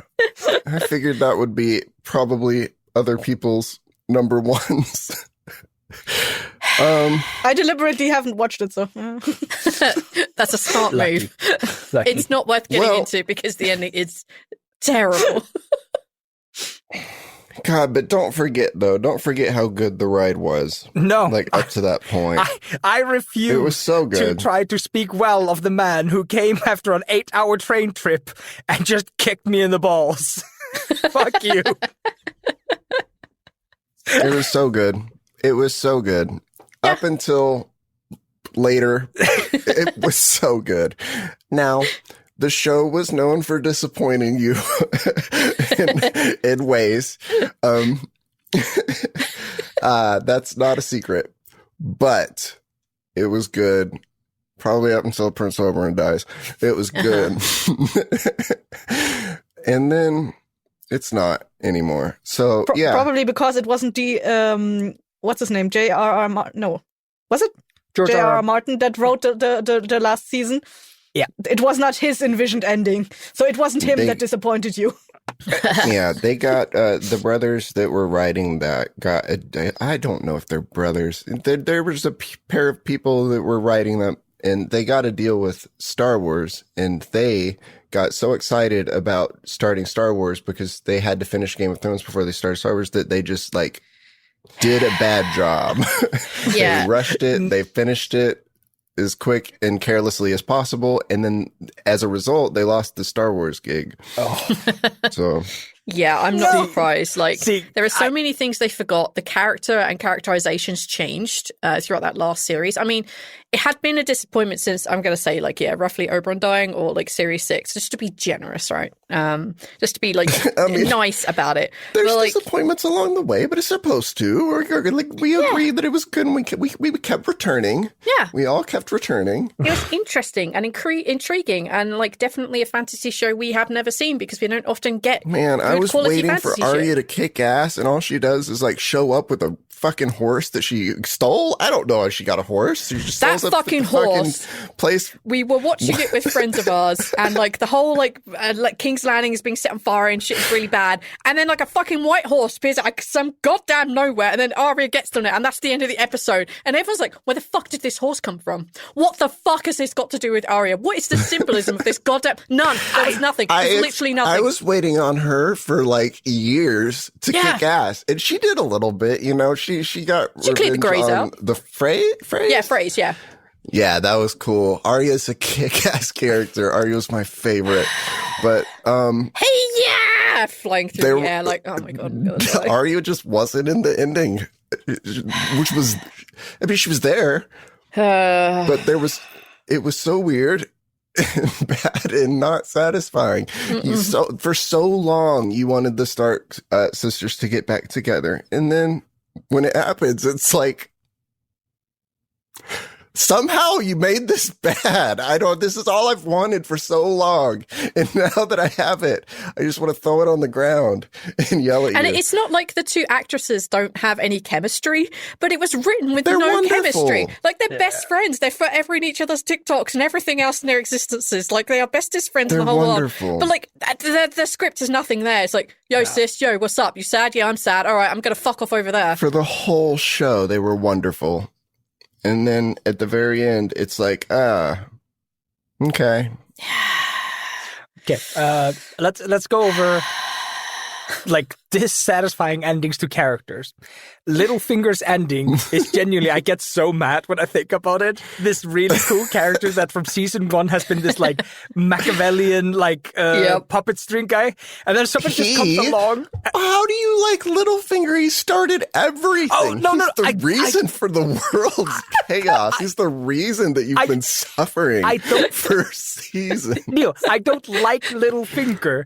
I dislike that when Littlefinger was finally supposed to get his comeuppance, it was like, haha, we had cheat codes and we read the memory of the world and we can see what you did. It's just like, you didn't defeat Littlefinger, you cheated. That's like him getting hit by a boulder. You didn't win. This is not satisfying. I guess. He had a stroke in the middle of the room and you guys acted like magic did it. He's clearly guilty. Magic, my friend. It's bullshit. It's terrible ending for him. But then again, that may be thematically on point because he was always playing people, but he didn't ever account for the reality. Blah, blah, I think blah, you're whatever. being quite generous. I am. We have...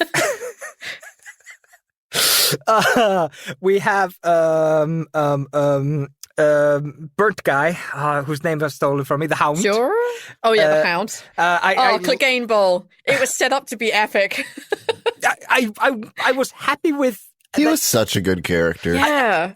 I was happy that he got to die doing his revenge. I hated that his brother kept picking him up and throwing him, which is my, like, that is a sin. That is a sin in movie making. Jamie Lannister. My guy. Listen to me carefully.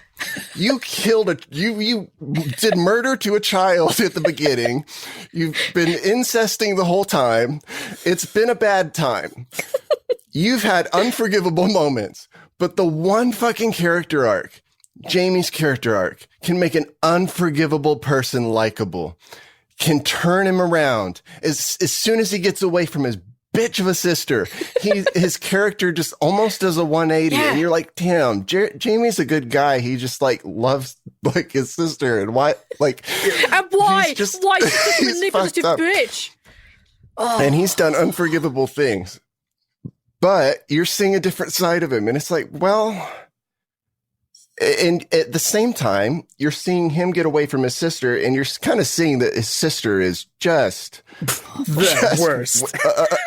Probably a reason for some things that are wrong with Jamie. Yeah. Jamie has such a good arc. And then at the very end, just returns to his sister and fucking dies. So disappointing. I'm disappointed in him. I'm disappointed in how they died, but not being more satisfying because it's literally Rock's fault. I know. They did Rock's fault. We were watching that and we'll we have them couldn't stop incest laughing. one more time and then Rocks will fall and they'll die. Was But that worth it, Jamie? No. His turning around was for nothing. Yeah. They made someone so unlikable.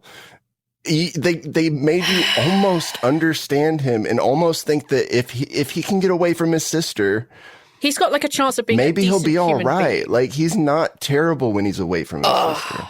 His sister makes him such a bad guy. See, I would be willing to say, like, okay, this is some kind of weird commentary on abusive relationship, blah, blah, blah, blah, blah.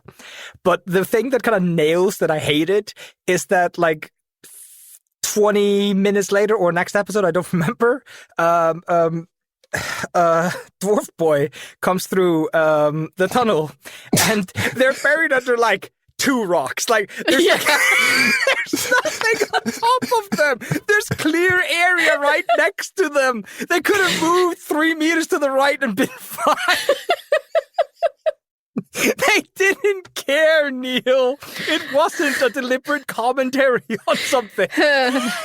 I didn't say it was. I just hoped more for Jamie. I thought that Jamie would have a good ending. I really did. I was like, I want to see him do better.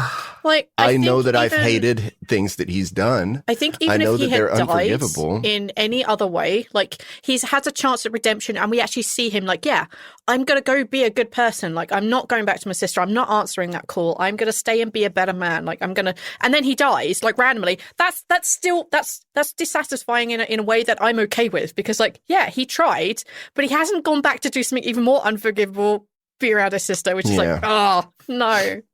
Why? Oh, fuck. I think we need to curtail the Game of Thrones conversation because I think we could make a genuine 2-hour discussion on how bad not only the finale but the last seasons were, and for all the characters, nobody got away with a slightly okay ending. I want to just say one thing, and then it's just a little theory I have in my head. The White Horse. I am almost 100% that George R.R. Martin sat down with the 2 brothers and he went yes. And he explains the entire story of Arya Stark. And at the end he comes, yes. And at the end, all of this is symbolized in the White Horse that she writes off in the ending. And the 2 brothers, with their thumbs up their ass, drool on their cheeks, just went White Horse, you say? That's important. And then missed everything else. I believe that George R.R. Martin told them this horse is important, and they just did not understand why. I don't even know why she was in the capital. I was happy that she was able to return to her sister, but at the same time, I knew that the season was done. I think she's supposed to be assassinating. Yeah, she was Cersei. trying to kill the queen. Yeah. Because she goes with everyone back to King's Landing unsatisfying. to meet with Cersei and be like, hey, you have to hand over the crown to everyone who cares. And she's like, no, go fuck yourself. And then Daenerys loses her shit. Rightly so. I have more bullshit to throw on the fire, but I'm just gonna. Well, no, we have to rein it in. That's Patreon content. I want fire. This was years of my life, B. This was years. I know. That I'll never get back. This is the therapy we can't pay for. Yeah. I want to know who can catch hands. I'm ready. I want. This is not fair. This is not fair. None of them have fair endings. Have you seen the interview with, I think it's Emilia Clarke who plays Daenerys, and it's like they're at the premiere of like the final episodes or whatever, and like the reporter's like, so like what did you think of the season 8 finale episode when you read it? And she's like, it was an ending. Oof. They all knew it was shit, but they were like, it's too late, there's nothing we do about it. So bad. Oh, I want to mention one thing. It has nothing to do with Game of Thrones. Kind of not. Okay, that's good. We can allow this. So Mass Effect 3 has had like a little bit of a redemption by people because of the DLC and all the expanded lore and blah, blah, blah. I want people who go and play Mass Effect 3 now with all the DLC and all the expanded lore, and they go away going, well, that ending was a bit bad, but it wasn't that terrible. Imagine if the new Game of Thrones season, the Lord of Fire or whatever the fuck it was called...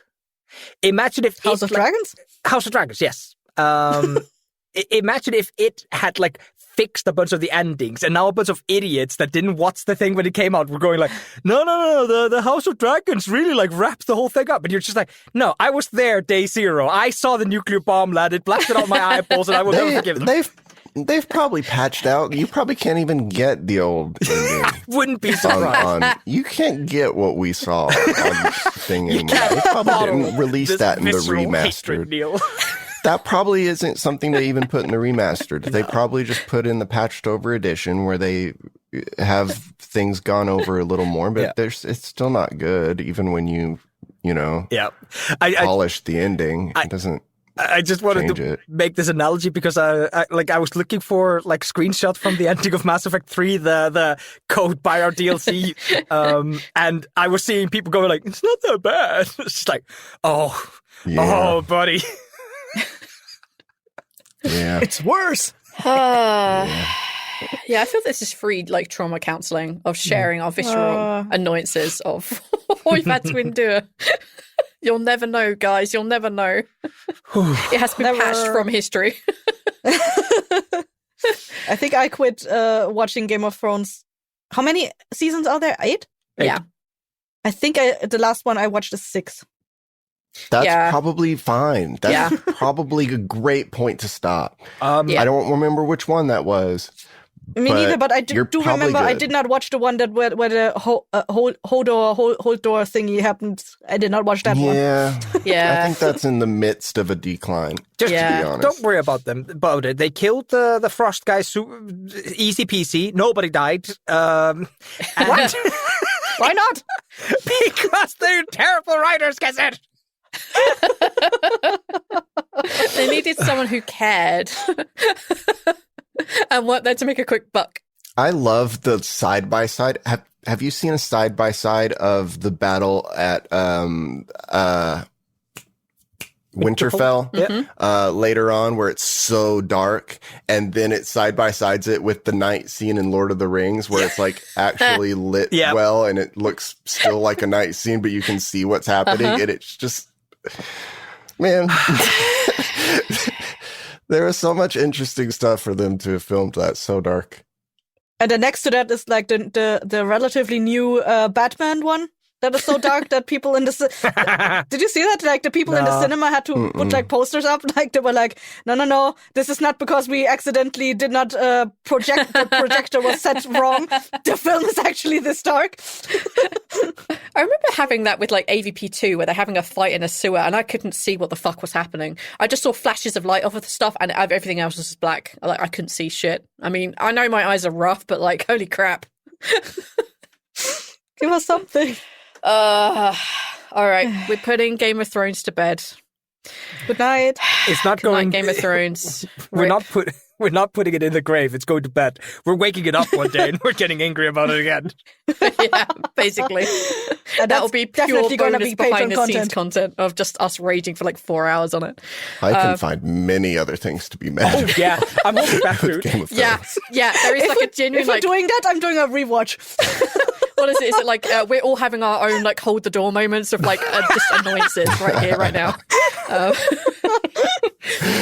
All right, Kessia, what have you got in your top spot?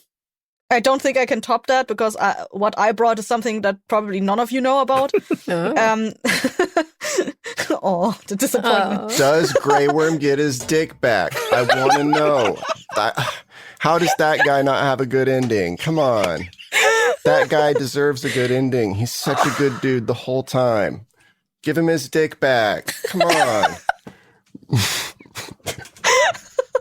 Can somebody make that a ringtone, please? Oh, fuck. Whoever's editing this episode, you know what to do. We'll Clip put an it, put it attachment. as our own file on Patreon. Make it free for everyone.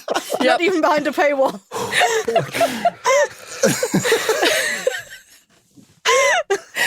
All right. Round 2. So, I have mentioned in the past before that I watch a lot of Korean dramas, and my top 1 thing is a Korean drama, a historical Korean drama. It is called Tree with Deep Roots, and it's about a time period in the in Korean history when there was before the current quote-unquote empire or whatever the fuck they have right now, there was another dynasty, and it's called the Joseon dynasty, and it was relatively new established. Like the story follows the 4th king of the Joseon dynasty, and he basically saw that the subjects in Korea, they had no say in politics. Because they were not able to read, because in order to be able to read, you needed to know at least 2 million Chinese characters, and so he started doing research into the sounds that Korean had, and he started developing his own written language, which is now known as Hangul, and so he had So back in that time period, the emperors were basically just figureheads, and the ones that were actually making changes to their politics were the ministers. And so he basically was a powerless king, quote unquote. And so his entire arc throughout the story was getting people on his side to help him create an alphabet that was easy enough that the common people could use them. And I really like the premise and the story, and I absolutely loved the acting of the king. It was addicting because he had because he has been living. He's the 4th king of this empire, so he had to deal with all these politicians constantly shoving him to the side because he's he was put on the throne because all the other ones died. So he was constantly trying to implement his ideas and always got them shoved away by the ministers. And so he was really trying to get people on his side, people who he could trust. And they had really good arcs there. And the ending of the story was basically that I believe, I don't remember this exactly because it's been a while since I watched this, but he had to make a deal with the ministers that he would not give the alphabet to the people or something like that, because the ministers did not want the people to acquire the power of being able to read the shenanigans and spread information that way. And in the last episode, basically all of the friends that he made along the way died. And all that is left is the emperor, and but also all the people on the quote unquote the hidden route, which is a bunch of ministers that bound together to try and put obstacles in the king's way. I think they also died. So a lot of people died, and all the obstacles died, and the path was free for the king, but everyone you cared about died. And the people got their alphabet. Okay. Yay! Yeah. Yay! It was such a weird ending. I tried to read up on what the fuck did any of this mean? But yeah, Korean drama is very, especially historical drama, is very based in Confucianism, which is that basically there's also always this master and servant kind of relationship, which you see in the king and his underlings, and but the master is always the untouchable one. That like if his path is wrong, then it is the obligation of the servants to change the master's ways, and like convince him through their actions and their words to change their ways. So this is like what the ending was supposed to be. That's why like if the master fucks up, the the servants take the beating, and that's why all of them died. But all the bad guys died as well. What does that mean? Yeah. Well, not all of them died. Like the head of the quote unquote hidden root died, and the other ministers that were not part of the hidden root, but that were still against the king, they survived. So like the main power force was basically out of the way, but also the king lost all his supporters. Is it like supposed to be that the path to like goodness is beset with like dark and blood, and you lose everyone you ever cared about? But like maybe the head of the hidden root dies because that's a signaling that the old ways are now dead. You can't go back. I don't know. I may be way too generous. Yeah. Like I really loved the entire series. Like I was addicted to the guy's acting because like he was visibly so frustrated with like not being able to get his foot in. Like it was so fucking good. I was like, yeah, act at me, be angry, yes. And then we got such a shit ending. And I wasn't the only one. Like I looked around because again I was looking at like what the fuck was up with that ending, and there were a lot of people that were like, yeah, the show was great, the show was amazing, but the ending, nah, never mind. I too think that Full Metal Alchemist Brotherhood would have been vastly improved if, I don't know, gluttony and lust survived, but all of Edward's friends had died. Like, that would have been a much better ending. Speaking of Full Metal Alchemist, no, I'm joking. I will riot. Not my opinion, but I know that Sis was not happy with the ending of Full Metal Alchemist. Brotherhood? Basically because like of how the ending was with Hohenheim. I think Sis has like a bit of daddy issues, and she's like, oh, I want people to make up with their daddies. And I think that didn't properly happen in Full Metal Alchemist, and so she had a gripe with that ending. No, it was a perfect ending. The father that had never really... I already said it was not my opinion. No, bring Sis in here. These walls will not contain me. You will answer for your crimes. I have opinions. I'll skip them. I personally like the ending. I love it. So yeah. I just know she had gripes with it. No, like, was it based on a real historical event? Did you say it is a real historical event? The Hangul was actually invented by this king, and like he invented a bunch of more stuff. But like, look no further than history for unsatisfying events. Yeah. World War II. The guy just kills himself. What the fuck? That's unsatisfying. But the side characters were made up for the series. Okay. Yeah. I was going to check that. I don't know if I'm going to have to cut that. No, you put that as the fucking episode trailer, like the teaser at the start. Oof. That's where we end the episode for like the feed. Just there. This is why we got cancelled. Just like. I don't like the ending to World War II. Buddy, nobody liked it in general. God damn it, Neil. I didn't say that. I just said the ending could have been more satisfying. Like, anyone could have busted in there and got, we could have got him. You know who should have busted in there? John McClane. Yeah. Just, All right, I'm going to stop you two right now. I don't know how to make jokes that are not going to be offensive. I'm not going to lie. That's why I'm going to move on. I'm trying, but Oh, fuck. All right.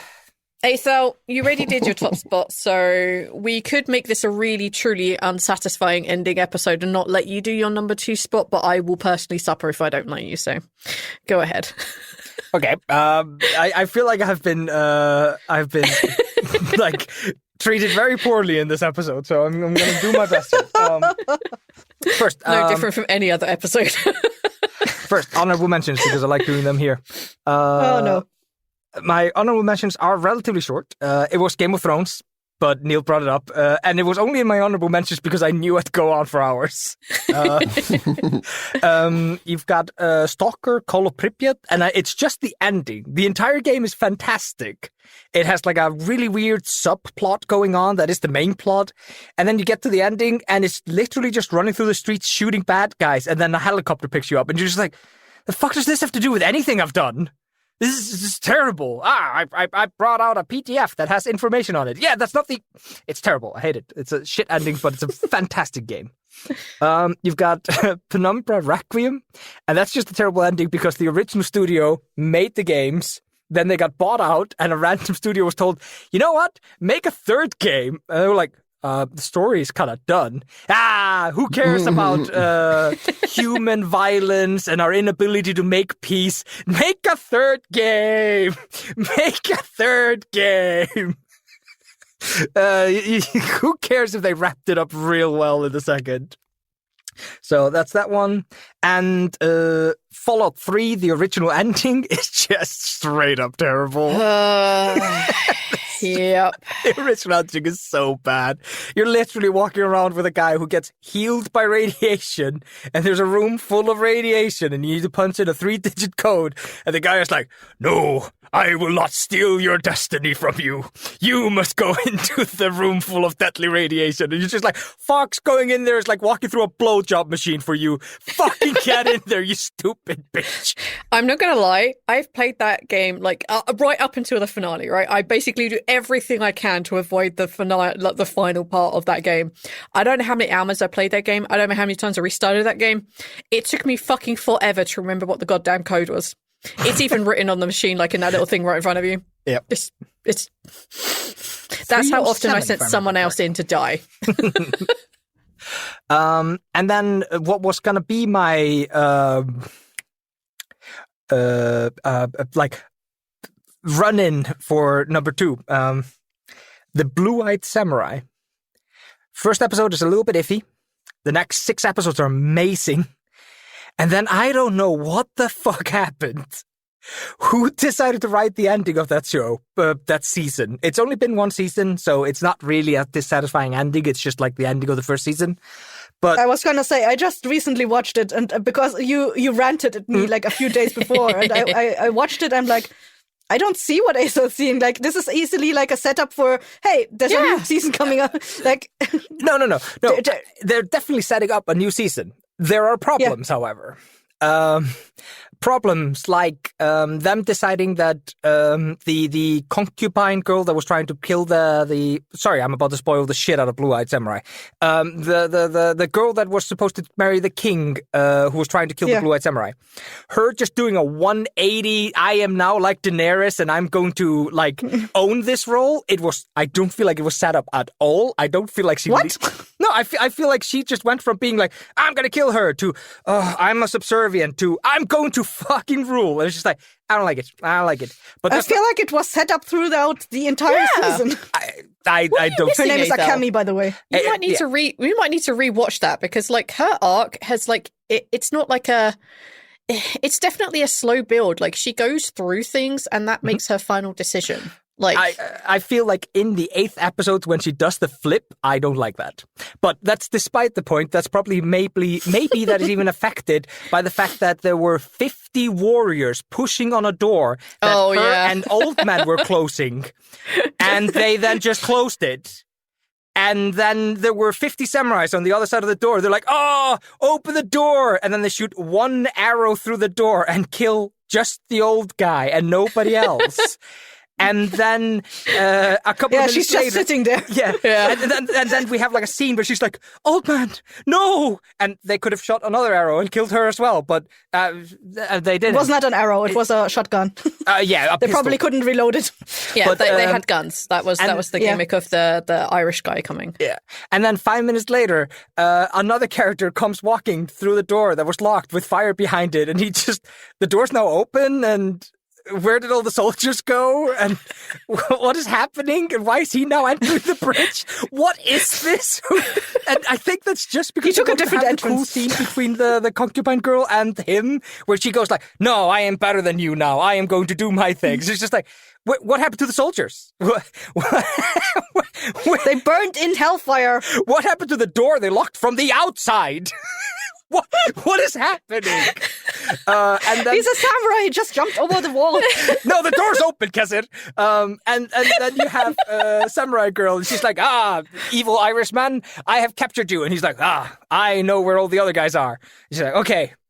All right, I'm gonna walk you. I'm gonna walk you all the way to the harbor, and we're gonna buy a wooden box. And you're gonna go into the wooden box, and then I'm gonna lock the wooden box, and then they're gonna put the wooden box on a boat, and then we're gonna go to America. And I'm like, no, that did not happen. I feel like she should have cut off both his arms. Yes. Also, they're not going to America. They're going to London. London, right? Yeah. Or, they're going no, back actually, to I'm not UK, sure. I think. Yeah. I'm not actually sure if they're going to London or if they're just going for the other guys. I'm not sure if they're in London. I feel like we need to rewatch the finale episode, all three of us, so we can actually Either I think you're wrong. No. I don't remember all the things. I remember there was something about the Emperor and his behavior that bugged the shit out of me. There were a bunch of characters that were just doing shit where I was just like, why are you doing any of this? Who are you? And what have you done with the character that we were watching for the last 7 episodes? It was a lot of that. It was a whole lot of that. I do remember I watched an analysis about the female characters in Blue Eye Samurai, and it pointed out all the little things that Akemi did that led her to her change in character. And so going in, I saw them all. So I was like, yep, I see this. And it might be that having that in heart, it may have been okay. Yeah, probably. But I was sitting there after old man and woman stopped 50 grown men from pushing a door open. And then these 50 grown men failed to shoot both of them, which is also upsetting. And then all of them disappearing, the door opening so that she could have the scene where she goes, "No, I will be the Empress." And I'm just like, fuck you. You're supposed to be dead 80 times over. This is trash. I'm sure you guys wrote this scene very early in the storyline, and then you did not know how to make it happen. And that was the first scene they wrote. Yes, yeah, it's the darling scene that they just don't want to get rid of, and they can't. They don't know how. Yeah, it feels like it. It genuinely feels like it. It's. I'm very unhappy with that scene. But anyway, I think the last episode of Blue Eyed Samurai is terrible. I am going to watch the second season and just ignore that episode and everything that happened in it. And just she somehow defeated Irishman and they're on a boat now. I don't need to understand that the fact that she somehow got him from the burning capital into a boat is ridiculous. Just ignore it. Just get on with it. There's more plot to be had. He's probably going to be the bad guy in the ending because that's why they're keeping him alive. Whatever. Just watch it. It's great. It's great. Just keep watching it. I think the only gripe I had was that she spent all that time in episode 7, forging her new katana, and then I think she lost it somewhere in episode halfway through, and then it never came up again. I don't remember that. That may have been one of the many things that bothered me. I think she when she entered the scene where they were shooting the Emperor, she threw it through the whatever the fuck the screens. What are they called? Not the windows, the doors. Through it through one of the doors. Yeah. And then she never picked it up again. The paper doors or whatever the fuck they're called. Yeah, the paper doors. But that was going to be my sacrificial second spot if you would have just let me. But I'm going to do my actual second spot, which is now my first spot.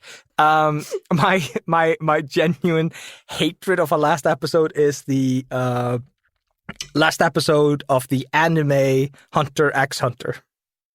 It's not just the last episode. the entire series is basically Dragon Ball Z. Dragon Ball to Dragon Ball Z.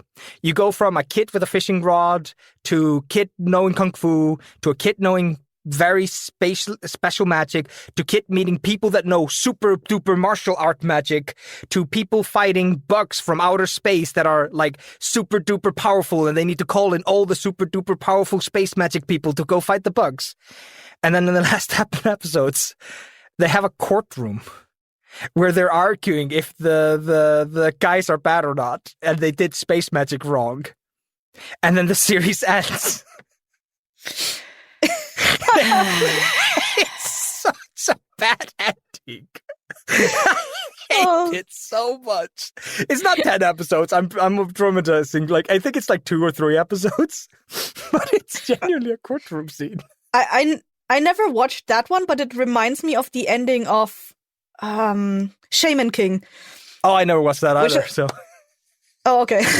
so in Shaman King, they do like the entire storyline of Shaman King is that they are like entering this contest to acquire the soul of a god, and to fuse with, and like there somewhere in between there are like villains that come in and they fuck up the entire tournament, since it's a tournament to acquire the soul of a god. And at some point, someone finally steps up. Someone of the judges finally steps up and is like, "No, they fucked up this entire tournament. We're starting over," and that's like the ending of Shaman King. Yeah. I mean, it's not that brutal. That actually sounds kind of worse. It's just I can't express with words how disappointing it is to watch your characters go from using fishing rods as their gimmick weapon to like fighting with space magic, and then the last 3 episodes they're being scolded by judges and lawyers, and you're just like, who the fuck are these people? How dare they talk to us like this? We fought the space ants. Fuck off. Well, it's because the judicial system is clearly the biggest evil of them all. Like, that's the joke, right? No, that's not the joke. Because the fucking courtroom scenes are ended by the main character's dad coming in like, they're right, you know. I saw the space ants and their level of violence was sufficient. And everybody's like, it's him. And then they go on a blimp and the dad tells the main character, yes, there's more space ants out there. Let's go fight them, son. Oh no. That's so bad. It's so bad.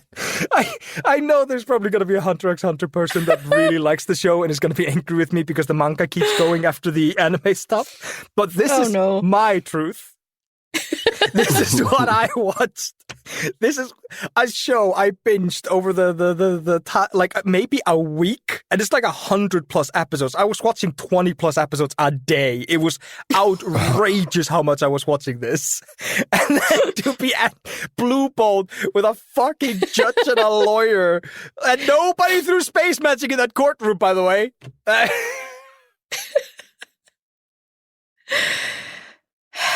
I'm still more mad about the Mass Effect 3 ending. Like, way more mad about that. I at least, like, wasted a week on Hunter x Hunter. I wasted years on Mass Effect. Just imagine the third game doesn't happen, though. The first 2 games, think of all your friends. So friends. Like, I think endings they're difficult. Like, they're not easy to do because you've got so many things you want to wrap up and things you don't want to be blatantly obvious about, and you don't always just want to do they got their feet on earth and everybody had hugs and smiles and all of their things were answered. Hooray! Because that's not true. Someone's got to have like some disappointments to make the rest of it mean something. But endings are really hard, and there are so many movies I've watched that I've gone, all right, this is good. And then I stop the movie and I turn to whoever I'm watching it with and I say, at this point, pretend the rest of the movie doesn't exist because this is when it should have ended. Perfectly here. There is a movie called The Last Broadcast that is exactly like that. Like, watch the whole thing. It's a really interesting, like, little documentary movie about the Jersey Devil and they're trying to figure out the murderer, and like it's really good. and then about 10-15 minutes from the end, the lead documentary maker will go into the woods and start making circles, and then he'll get a phone call or something. That's the point to stop the movie, because the rest of it's just trash. And there are so many movies I've watched that are exactly like that, or TV shows that are exactly like that. It's like, this is when you should have ended. Know when to end. The rest of this is shit, because endings are really hard. I believe it. I bet endings are probably the most difficult thing to write, which is why you should have written your story and then called that, I believe they call it, first draft. How did they beat the Reapers? How did they beat them? What was the story again? A computer says you can beat the Reapers now. Pick A, B, or C. You have reached the ending of the game. Okay. Yeah. Okay. That makes sense. It's genuinely so upsetting. You get beaten up by like one of the Mega Reapers. Considering they put a lot of emphasis on straying from the political themes of the first game into making like an action shooter, it seems like they would like let you shoot a bad guy at the end. But 1 to 3 choices that are roughly all the same sounds like a pretty good ending to me for a whole trilogy. I was satisfied. Were you not satisfied, Neil? So satisfied. I love satisfaction. Are you not entertained? Oh, no, we were not, Neil. I guess it was just angry. I've genuinely That's opened the also a window. form of entertainment. I'm so angry. I'm getting annoyed thinking about how I'm going to phrase like my number one spot. I've just been trying to contain this rage all day. I'm also getting like uncomfortably warm. I believe it is your turn, V. All right, I'm going to do my honorable mentions. Fallout 3 and Fallout 4 were on the list. Because this doesn't cause any fallout between us. Fallout 3 is a bullshit ending. I avoid it like the plague. And how little I went in to sacrifice myself. I didn't remember the code. I always sent Sarah Lyons in, or I sent like Fox in, because like, why the fuck would I do it? I don't want to die. And then you couldn't play, until you had the DLC, you couldn't play beyond that point anyway. And it's moot. I could have killed myself to do the thing, but I didn't want to. I wanted to see the cool endings. So yeah, there's that. Fallout 4, it doesn't matter what ending you pick. Something blows up, walk away. And also, I don't care about Sean. I give no fucks. I do not care whatsoever about my side I'm going after. And the ending, it doesn't matter which one you pick. Most of the storylines are bullshit. I think with the exception probably the Minutemen, because they're the most like, I'm just trying to survive out here. I'm just trying to do my thing. And I can relate to that. I'm just trying to survive out here and do my thing. The other guys are way too down the road or too much up their butthole. So I'm like, I'm good with them. I feel remiss if I don't mention The Lord of the Rings, because the ending of that is so unbelievably trash. It is so many heinous crimes of hand of God moments. Get the goddamn like eagles. Why are you doing this? Why would you do this? Just put it in a lead-lined box. It works for everything else, and you don't have to worry about it. Just soldier up and yeet it in. You can't just put evil in a box. I don't know what YouTube video shitting on the ending you watched, but I assure you most of that is countered if you actually watch the movies. I have watched the movies. Not so much, but I have watched the movies. I watched the movies. I even watched the extended versions, which are supposed to make things better. And then, on top of that, talking about the movies, fuck the movies. Stop ending! Just finish! Fuck you, I love the ending. I don't care. I want 12 endings. About the 400 They're great 12 endings. I'm not even passionate. I'm not even passionate about this. I don't enjoy Lord of the Rings. I think the ending is probably one of the bigger reasons why I really don't like it. All right. They're my honorable mentions. On to my actual genuine gripe and annoyance. So when people say shit endings, this is immediately where my brain goes to. So you can have your Star Wars, you can have your Star Trek, give me some Stargate. I love Stargate. I love Stargate Atlantis. I don't really like the movie. It's okay. It's just an action schlock, but this is where Stargate started. So I'm okay with that. So Stargate, 10 seasons for the main crew, Stargate SG-1. And the episode at the end of season 10 is called Unending. I wish it would have ended sooner. What are you writing, a BuzzFeed article? I fucking can't. This thing just drives me nuts. And the entire episode is they have a spaceship. The spaceship is enhanced by Asgard technology. Asgard's being an advanced race that basically decide to give humanity all of the technological upgrades that we had been asking for the last 10 series. In the final episode, they're like, here, have all of this because we are technically a clone race and we can no longer keep cloning ourselves. So we're going to go back to our planet and we're going to die. So you can have all the technology to fight the big bad, the Ori. Anyway, the ship is upgraded. The Asgards fuck off to their planet. They turn on the upgrades and the upgraded computers like, fuck yeah, boys. And then the Ori are like, ooh, technology, num, num, num, num, num. And then they try and like get out of the way. And eventually they have to put themselves... They have to put themselves into a time bubble where they freeze time around them, except for everything on the ship. And they spend 50 years trying to figure out how to reverse being stuck in the bubble and not be killed by the Oro ship, which is literally shooting a laser beam at them that will blow up their ship. And they spend 50 years doing this. The smart person's like, yeah, I can figure it out. And she also at some point learns the cello and she like becomes okay with the fact that she's going to die here in the space bubble, but maybe possibly she can reverse this if she leaves like good notes. A romance is resolved between two characters that I give no fucks about and just like why. And then one of the characters eventually they figure out how to reverse everything and get everything done. Only one person can be sent back a fraction of the time so that they can stop the ship being turned on so that the Ori don't find them and blow them up. And they do that, and that's the end of the series. But the Ori are still out there. We're given technology to beat them. But the Turn Ori the technology on. They don't like the technology. Turn it off. Turn it off. Go back in time before you turned it on. All right. I genuinely thought there was another episode. Is how bad this was. I thought this was a little bottle episode because the episode means nothing.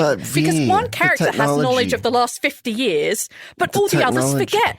And they don't, and the Asgard, who, by the way, have spent the last 10, series going, we're not giving you these upgrades because you haven't deserved them yet. And when we give technology, advanced technology to races who haven't gotten that technology yet, they always use it to destroy themselves. They've had 10 years to plot the fact that they are not, that they are going to die. They could have given it to us in stages, and we could have figured it out. The grand message. I can't. You're missing the grand message, V. What's the message, Neil? They flew too close to the sun.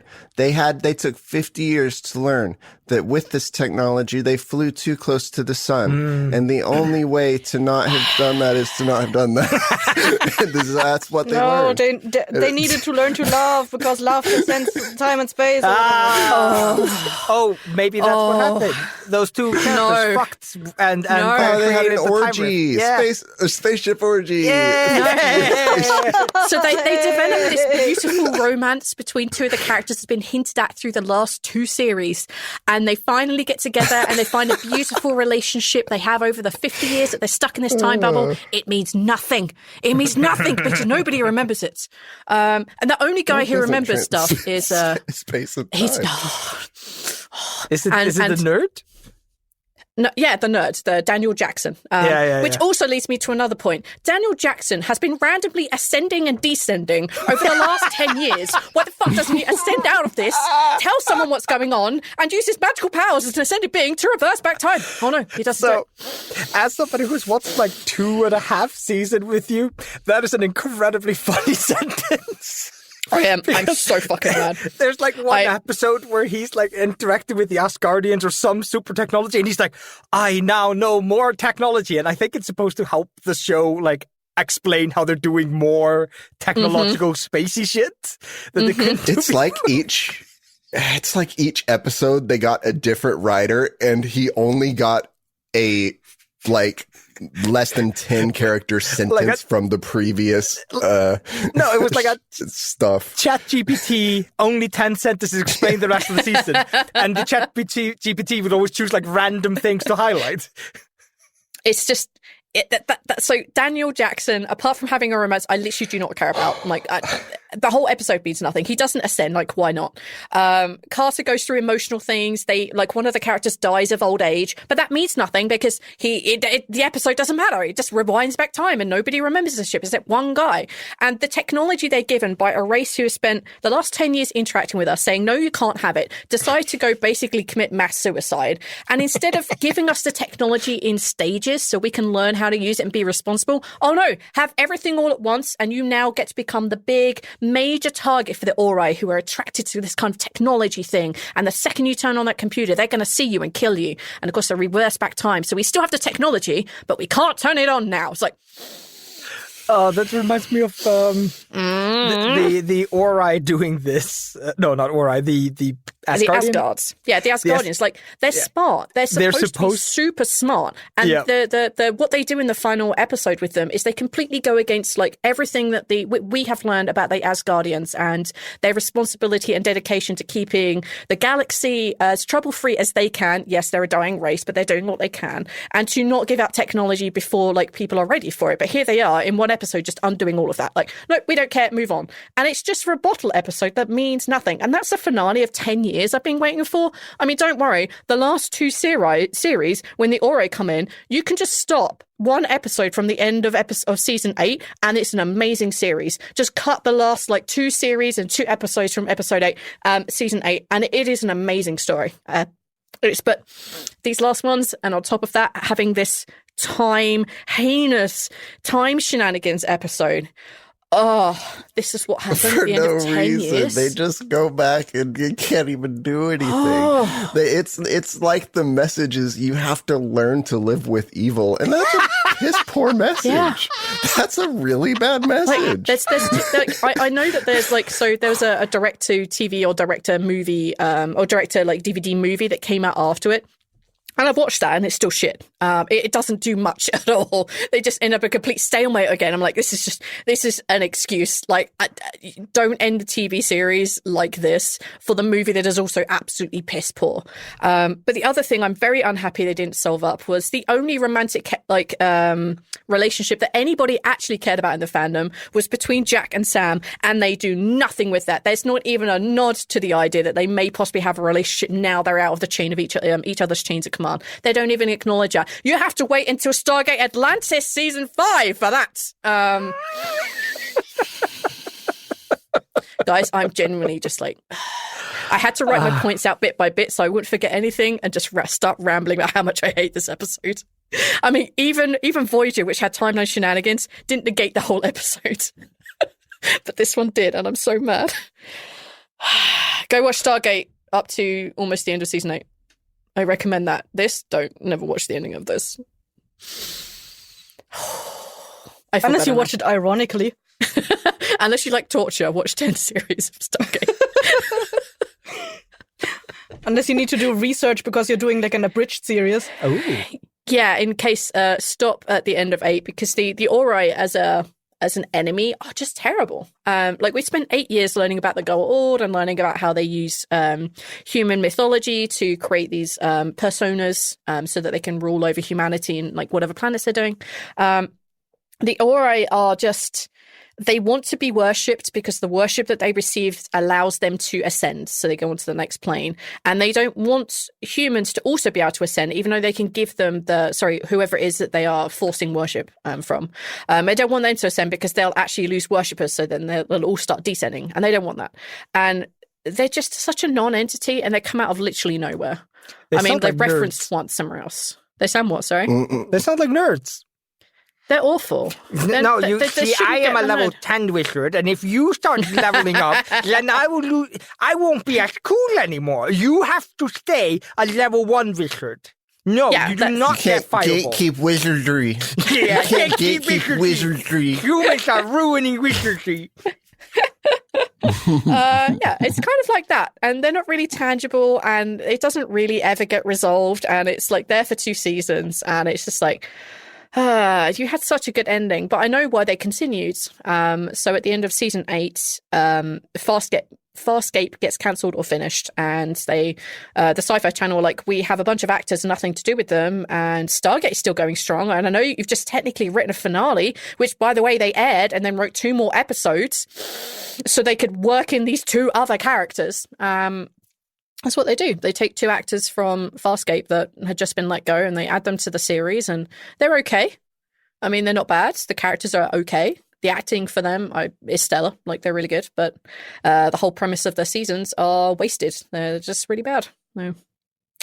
I have a pet peeve when super smart characters do something like utterly stupid. So you talking about the Asgardians giving technology to the humans in such a way that it will just destroy them reminds me super hard of basically the last Marvel movie I watched before I just gave up on the series. It was Age of Ultron, when Iron Man, I don't remember his name, and Bruce Banner, Hulk, the 2 super geniuses of the universe, they go like, hey, this piece of space alien machine magic, let's plug it into the internet and see what happens. It's just like, probably don't want to do that, guys. Oh no, it became an evil sentient AI. Who could have seen this coming? It's just like, why'd you hook it up to the internet, buddy? That's a buddy guy. It's such a like a break in like their characterization. And that's what really bugs me about the Asgard thing. And yeah, like what is generally smart characters are supposed to be smart. And if there's a fuck up, don't give it to them, give it to someone else. Yeah. Or a well-meaning individual. But like, or make it a blind spot that you wrote in just for this episode. What was the joke they make about the Asgardian early on? Our way of thinking is so advanced that the Goa'uld has matched us, but you humans, your strategies are simple enough that you may catch them by off guards. And one of the characters So goes, you're saying that our stupidity might save us? I think that's Jack O'Neill. He always has those dumb one-liners. It's it's a fantastically dumb way to write in why your characters are doing what they're doing. Yeah. All right, I'm done. I'm done talking about them. I feel better now. Yay! Therapy help. It hasn't. I'm still mad. Oh. But at least you got it off your chest. Yes, I feel like I'm in an environment where people are forced to listen to my very angry opinion about this. Does anyone have any honorable mentions? I guess the Harry Potter series, because I retained nothing of the ending. The ending's not that terrible. I'm not a particular... What? The ending's not that terrible. I don't know. I just remember I already did not like the series back in the olden days, and I just reading is a chore for me anyway. So I decided to give like the audiobook a chance, and I got the audiobooks, and I remember like the 6 books before that were like 20-ish hours as audiobooks, and the last episode was like I think 36 hours, and I retained nothing except that they went into a tent and they lived there for the entire year, and that's like all that stuck in my brain. I was like, this is so fucking bad. Yeah. The first half of the Deadly Hallows is definitely a drag, but I think it's like, I would argue that you could have artistic intent behind that drag. It's like, but I'm like, I semi-like the ending. I find it like cute in a weird way. So I don't know. It could have definitely been tidied up. The final book to be not quite so long and boring. Like they could just cut that out. Like just cut it down and make it simpler. But it's the I think the entire series could have been an email. Harry Potter wins at the end. Spoilers. Spoiler alert. I don't know. I was already like only mildly interested in the series to begin with, but like back then there weren't many. Like I was listening to a lot of audiobooks, and there weren't many audiobooks of like fantasy series, since that's basically my genre anyway. We had Lord of the Rings, and might that as was well. it. So that was just a nope for me. I guess I have an honorable mention in, like, it's not a dissatisfying ending, it's just like unfortunate. It's Dungeon and Doritos and Pokeballs of Steelix. It's 2 podcasts that I really liked when I was younger, and I would love if they kept making episodes, but one of the main cast members, he got hit by a car and passed away. and it just clearly took the creative drive out of the rest of the crew, and they all they tried to keep it going, but you could tell like the energy was like lost in a major way, and many of them went on to do different projects instead, and it's just like, oh, but I like this one. I understand your trauma, but Pokeballs Steelers, man. Neil, have you got any honorable mentions? I don't. I don't have any honorable mentions. So, if everyone who's gotten to the end, I don't have any honorable mentions. I did them already. So now you're here at the end. 4 Top 3s is going on a semi-permanent hiatus. So we've mentioned this a few times. 4 Top 3s was really a way for us to hang out and chat while we got other things in Blighthouse up and running. And now Sprout is up and running. We have 2 recording days a week, and we are all very much sprout. We want to sprout harder. Can we sprout? There are and 4 Top 3s is fun. I must touch grass. Yes, I must. Brussels sprouts. The unofficial tagline for the sprouting is "We have to touch grass," right? Question mark. Is it safe? Question mark. Keep off the grass. So yeah, it was really an excuse for us to hang out and start making stuff together and do all the stuff. But right now, we want to focus on getting our stories out because they are things that mean a whole lot to us. And this is really just, as you may have noticed, a goof. So a vehicle for us to hang out on, and a good reason, because I need those. I need reasons to hang out. I am a terrible human being. Sue me. And this is our excuse for not going to therapy. Yeah, exactly. You've had School Trips, the childhood trauma podcast. Everyone listens to that episode. Everyone knows what you guys talking about. I don't need therapy. This entire thing. We just get to talk about the upset of a terrible ending. So we thought that'd be a good way to end season 2. We're not saying that there will never be another episode, and we are pretty sure that there will be an episode related to the sprouting, which we will probably have a guest for. But 4 Top 3s is no longer going to be regular. It's going to be as and when we have time, or if, for example, we're unable to record an episode of the sprouting or record an episode of like bonus content or anything like that. We'll record 4 Top 3s as and when, but it's no longer going to be a regular podcast that we put out. So just keep an eye out for special occasions. Yeah, I think. And I feel like you know us pretty well at this point. I think you can make like a profile. You can completely profile all of us at this point. You don't need to know more. You know what gifts to send us. Like, we love gifts. We love things. Send us those. You know what year I'm from. Yeah. Yeah. You know what kind of food we like, so you can ask us out on dates. Yeah, we'll accept dates. Send Neil to our PO box any movie from 2006 or any album from 2006. And if you have candy from 2006, send it all to Neil. Everything that has 2006 on it, send it to Neil. So, yeah, we mostly want to say thank you so much for listening and bearing with us on the entirety that is 4 Top 3s. You're welcome, and we're sorry. I'm not. And except for Aethel, he's very proud of this. And yeah, thank you all so much for listening. Please keep an eye out for episodes as and when they drop. And yeah, that's pretty much it. Anyone If you want to really say like anything else? If you really like 4 Top 3s and you want us to make more episodes, you definitely should tell all your friends and post us everywhere. And if we see a massive spike in numbers, we might have to make more episodes. Just saying. And if we get to what is it? Well, let's see. What do we have? Patreon goals or milestones? we're No, not so allowed to Patreon have goals and those. milestones, they went. Oh no! They basically So discovered we have to set our own. Yeah, they basically So said. if we get to $1,000 per month, we will do that extra episode of They all of us can't just see raging how about much Game of money we Thrones. have coming. It has to be Patreon. And yes, I will rewatch the entire series, including the ending. We'll all rewatch the entire series, including the ending.